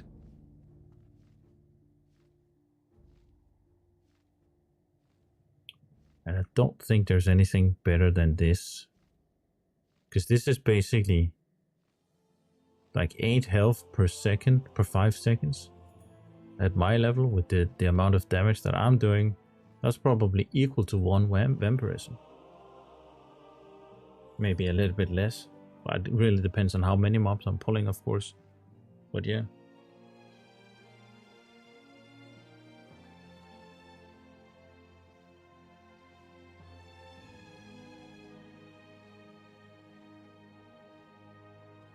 Just logged on to Epoch. Orgrimmar was completely empty. Yeah, I can imagine. It's probably a completely dead server now.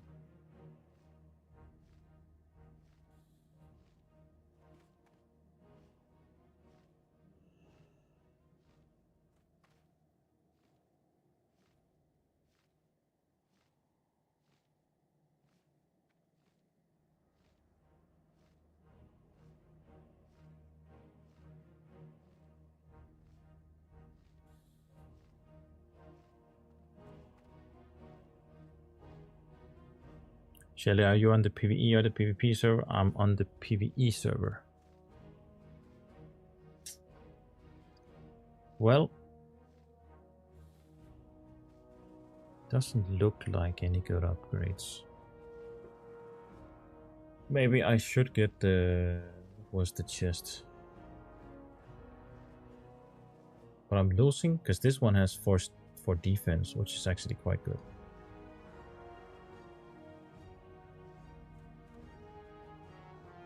But definitely have to make up for that.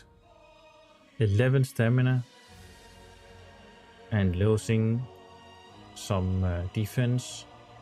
Yeah, nah. Let's actually look for a neck.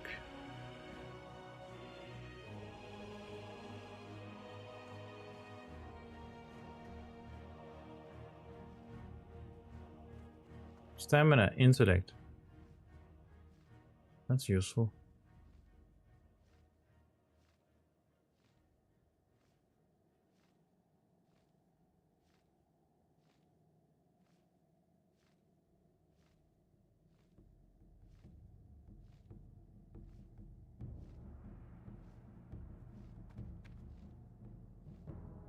Those are really expensive.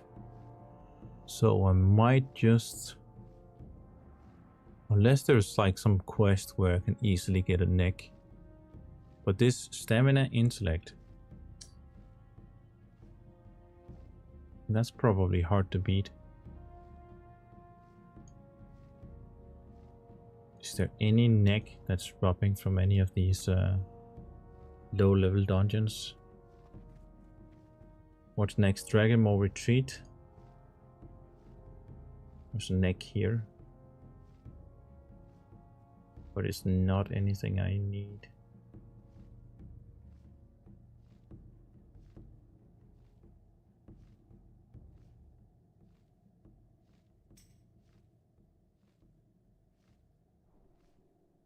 There's an epic neck in Dragonmaw. Well, that's probably a very low drop chance then. That's an awesome looking sword.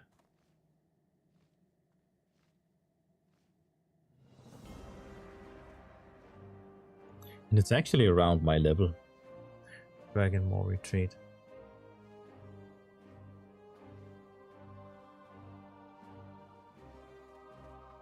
I wonder, increased damage done by fire spells, but consecration is holy damage. Yeah, no scaling there. Let the hunt begin. Thank you for subscribing, Arthur. This shield is quite good.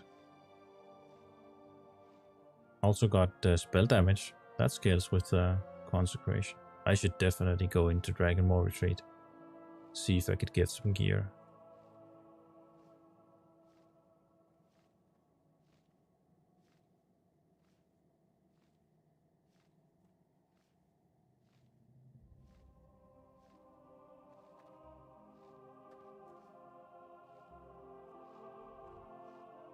The gear looks so awesome from inside Dragonmaw. New shield on the shoulders. These shoulders look like something from Wrath, right? Same model.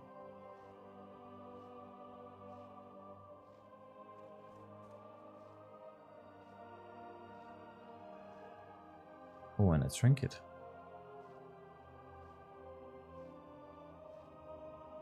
That's a sick polearm.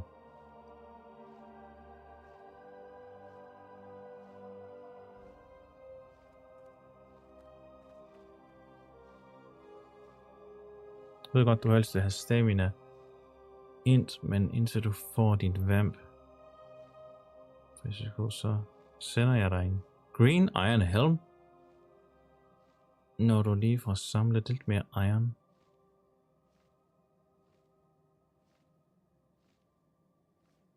Oh, thank you very much, Slack. He's writing me in, whispering me in game that he's sending me a green iron helmet. Appreciate that, man.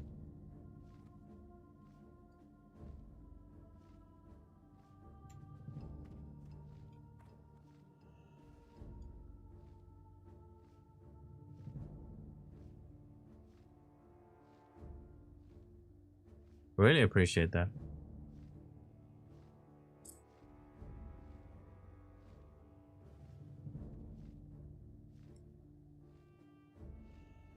Is this Shard of the Demon Soul? Turns in, like, begins a quest. Is this the neck that you guys were talking about before?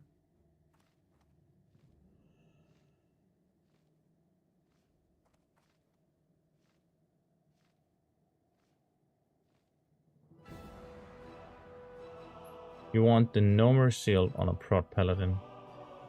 Oh yeah, that shield that bounces off of does some lightning damage, right?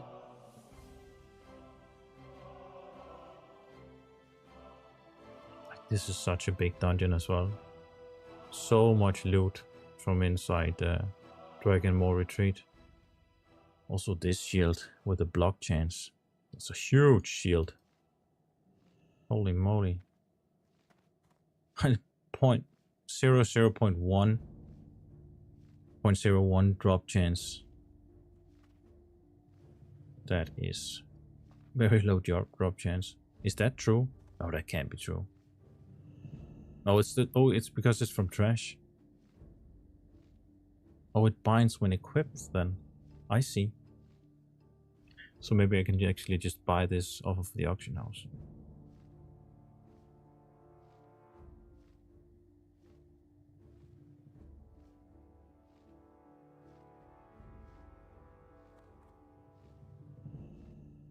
Well, no neck from in here that I felt like was worth it. So let's actually buy this one.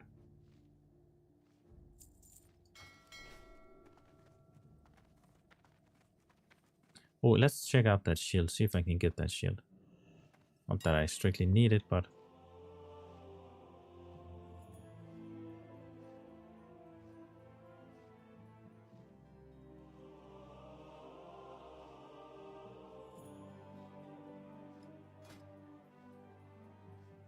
there's this one, but that's really expensive.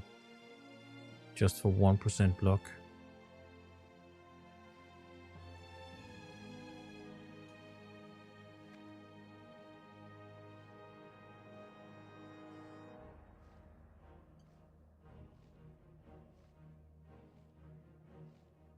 There's no buyout on this one, but 2% block at level 31. That's not bad. Let's do 40, 30, 35. Nope, nothing. 40? Really no shields with blocking. That is crazy. And then they start to become expensive. I'm actually going to bid on this one. For 0 copper.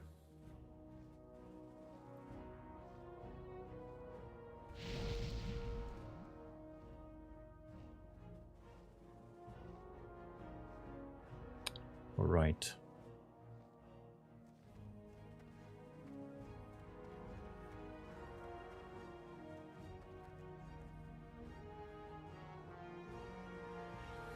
Quest neck from Stock's quest line.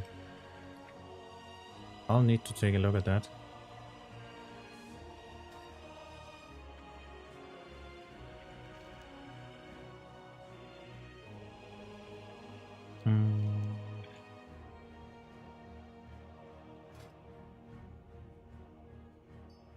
And you say it's from a quest chain.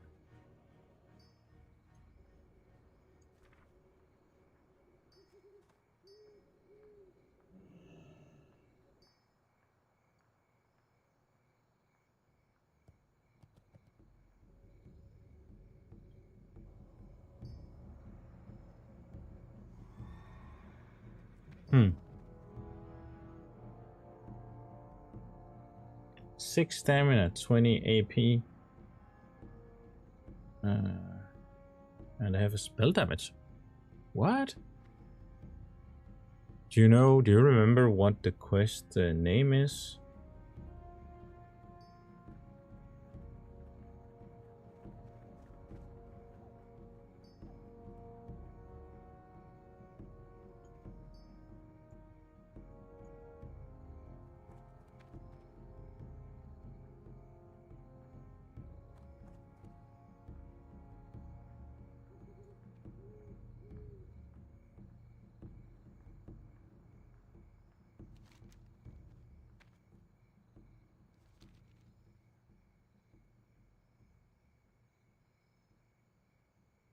Kill a guy in a tent at Hawk's Vigil for the last part.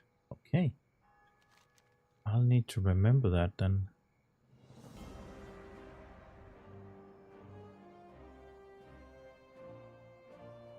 Do you know where the quest starts?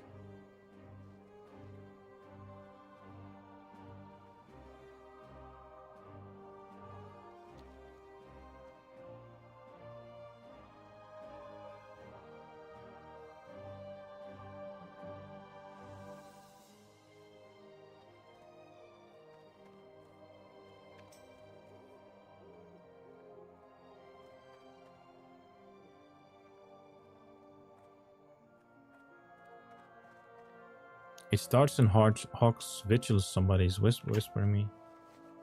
So I should just go to Hawk's Vigil, start doing the quests.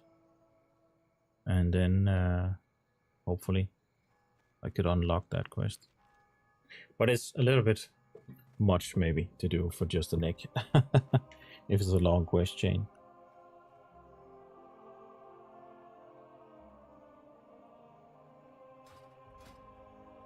I'll just, for now, I'll use this neck.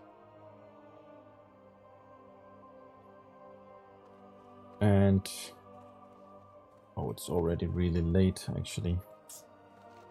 I actually did want to make it to level 28 before I logged off.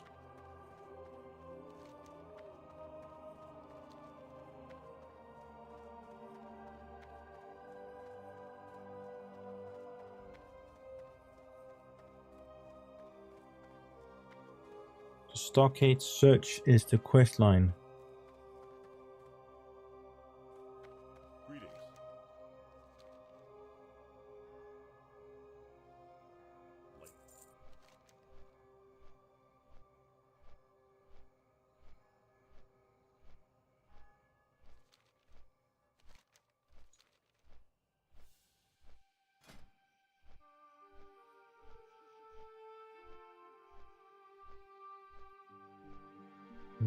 The Stockade Search.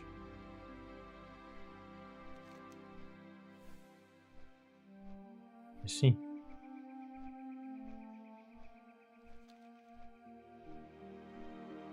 So it is this one.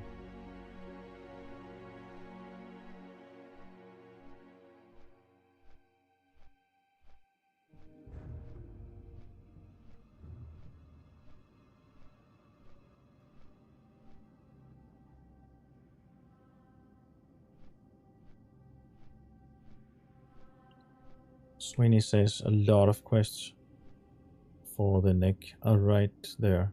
Just talking to big back and forth. And you got to go into the stockades for one of them. And then kill the guy back at Hawk's Vigil. I see.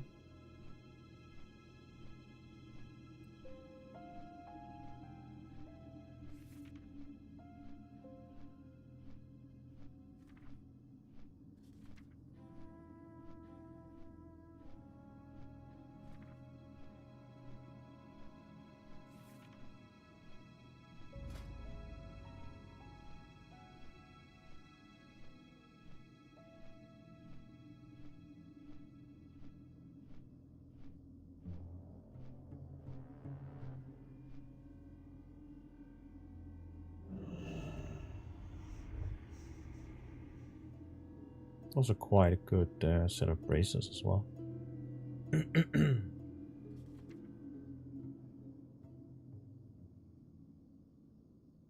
But there's not much else to get for me. So definitely need the quests for it to be worth it. And I keep forgetting to buy this goddamn bronze too. Pleased to meet you. Always sold out. Gotta go on auction house and buy that.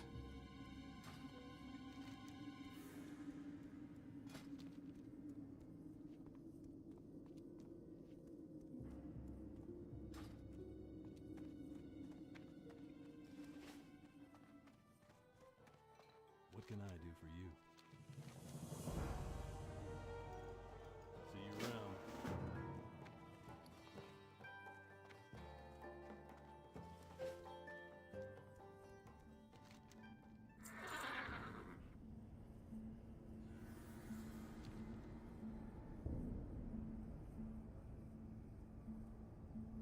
I also forgot to train my abilities, guys.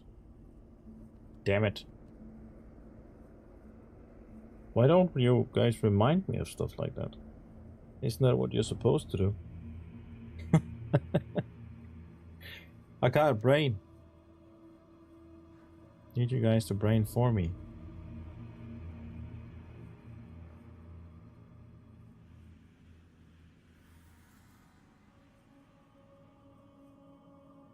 Definitely got to go to Northwind and do some quests. Once I'm done with this area, I'm going to Northwind. That's going to have to be the next stream, guys.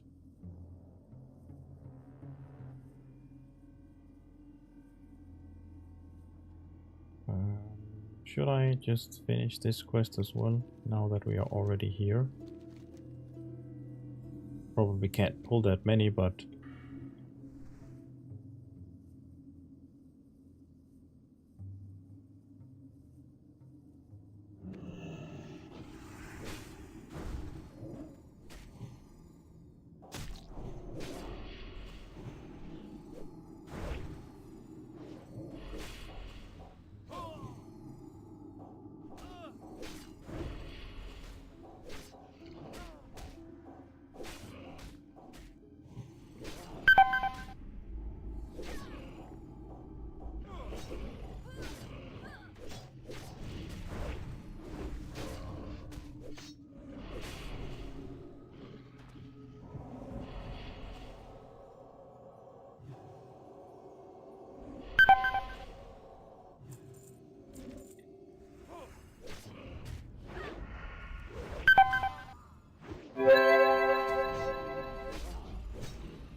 Sorry for the annoying sounds, guys.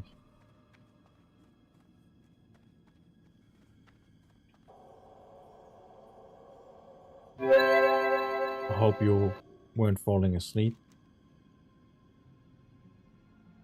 And I woke you up with the goddamn bleep bleep thing.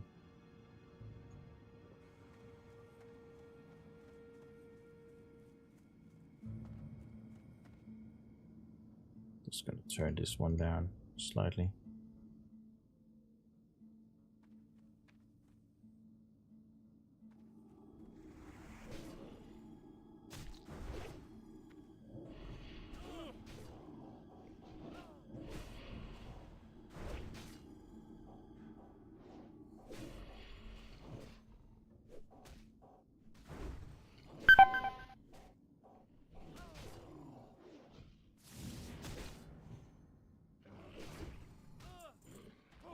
Doesn't seem like it helps a lot, does it?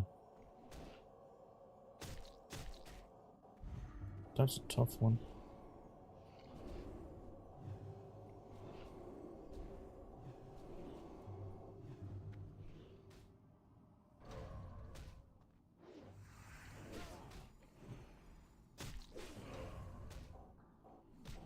Might have to use Lay on Hands here already. Can't wait until I hit level 30 and I can get Holy Shield. That's really gonna help a lot with this sort of stuff.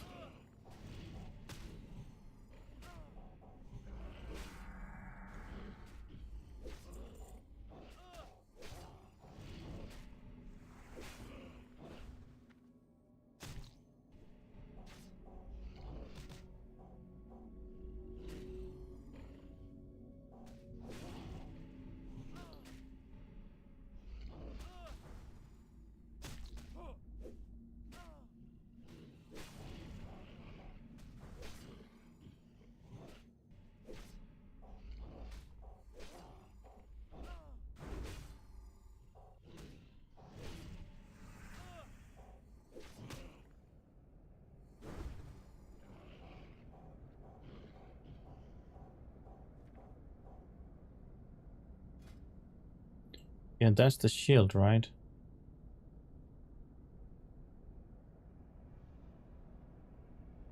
25% drop chance.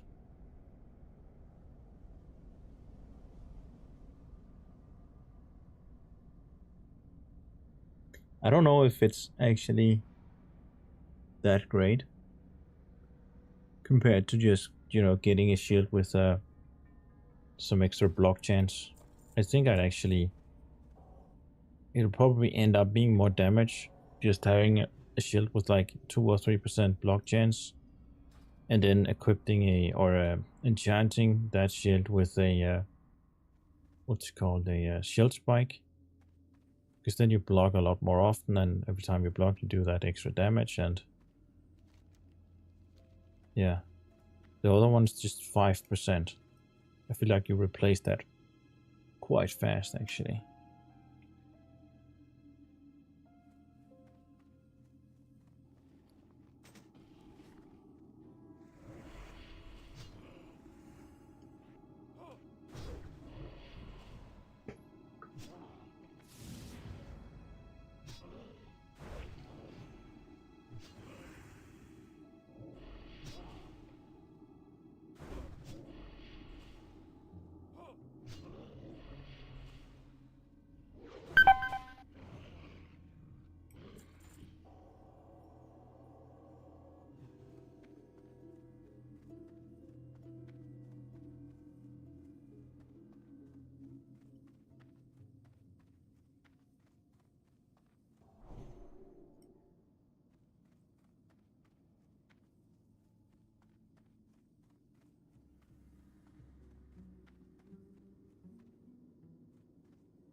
I need 2 more of those Nightbane guys.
Last guy.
Alright, one more quest down.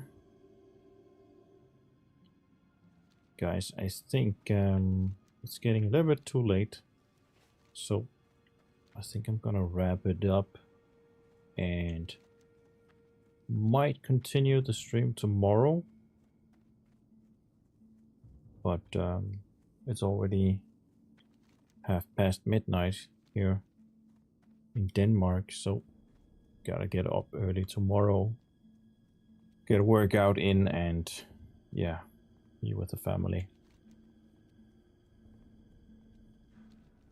So gonna run back to the inn, get some rested XP, and might stream some time tomorrow, but we'll see. And if not, maybe Monday. If not tomorrow, then maybe Monday.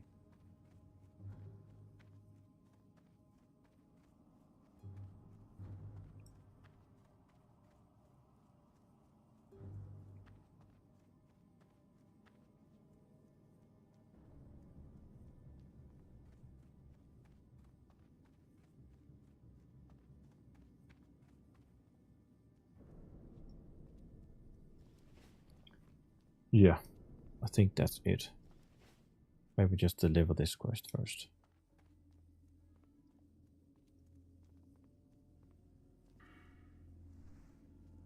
Light be with you. Be careful.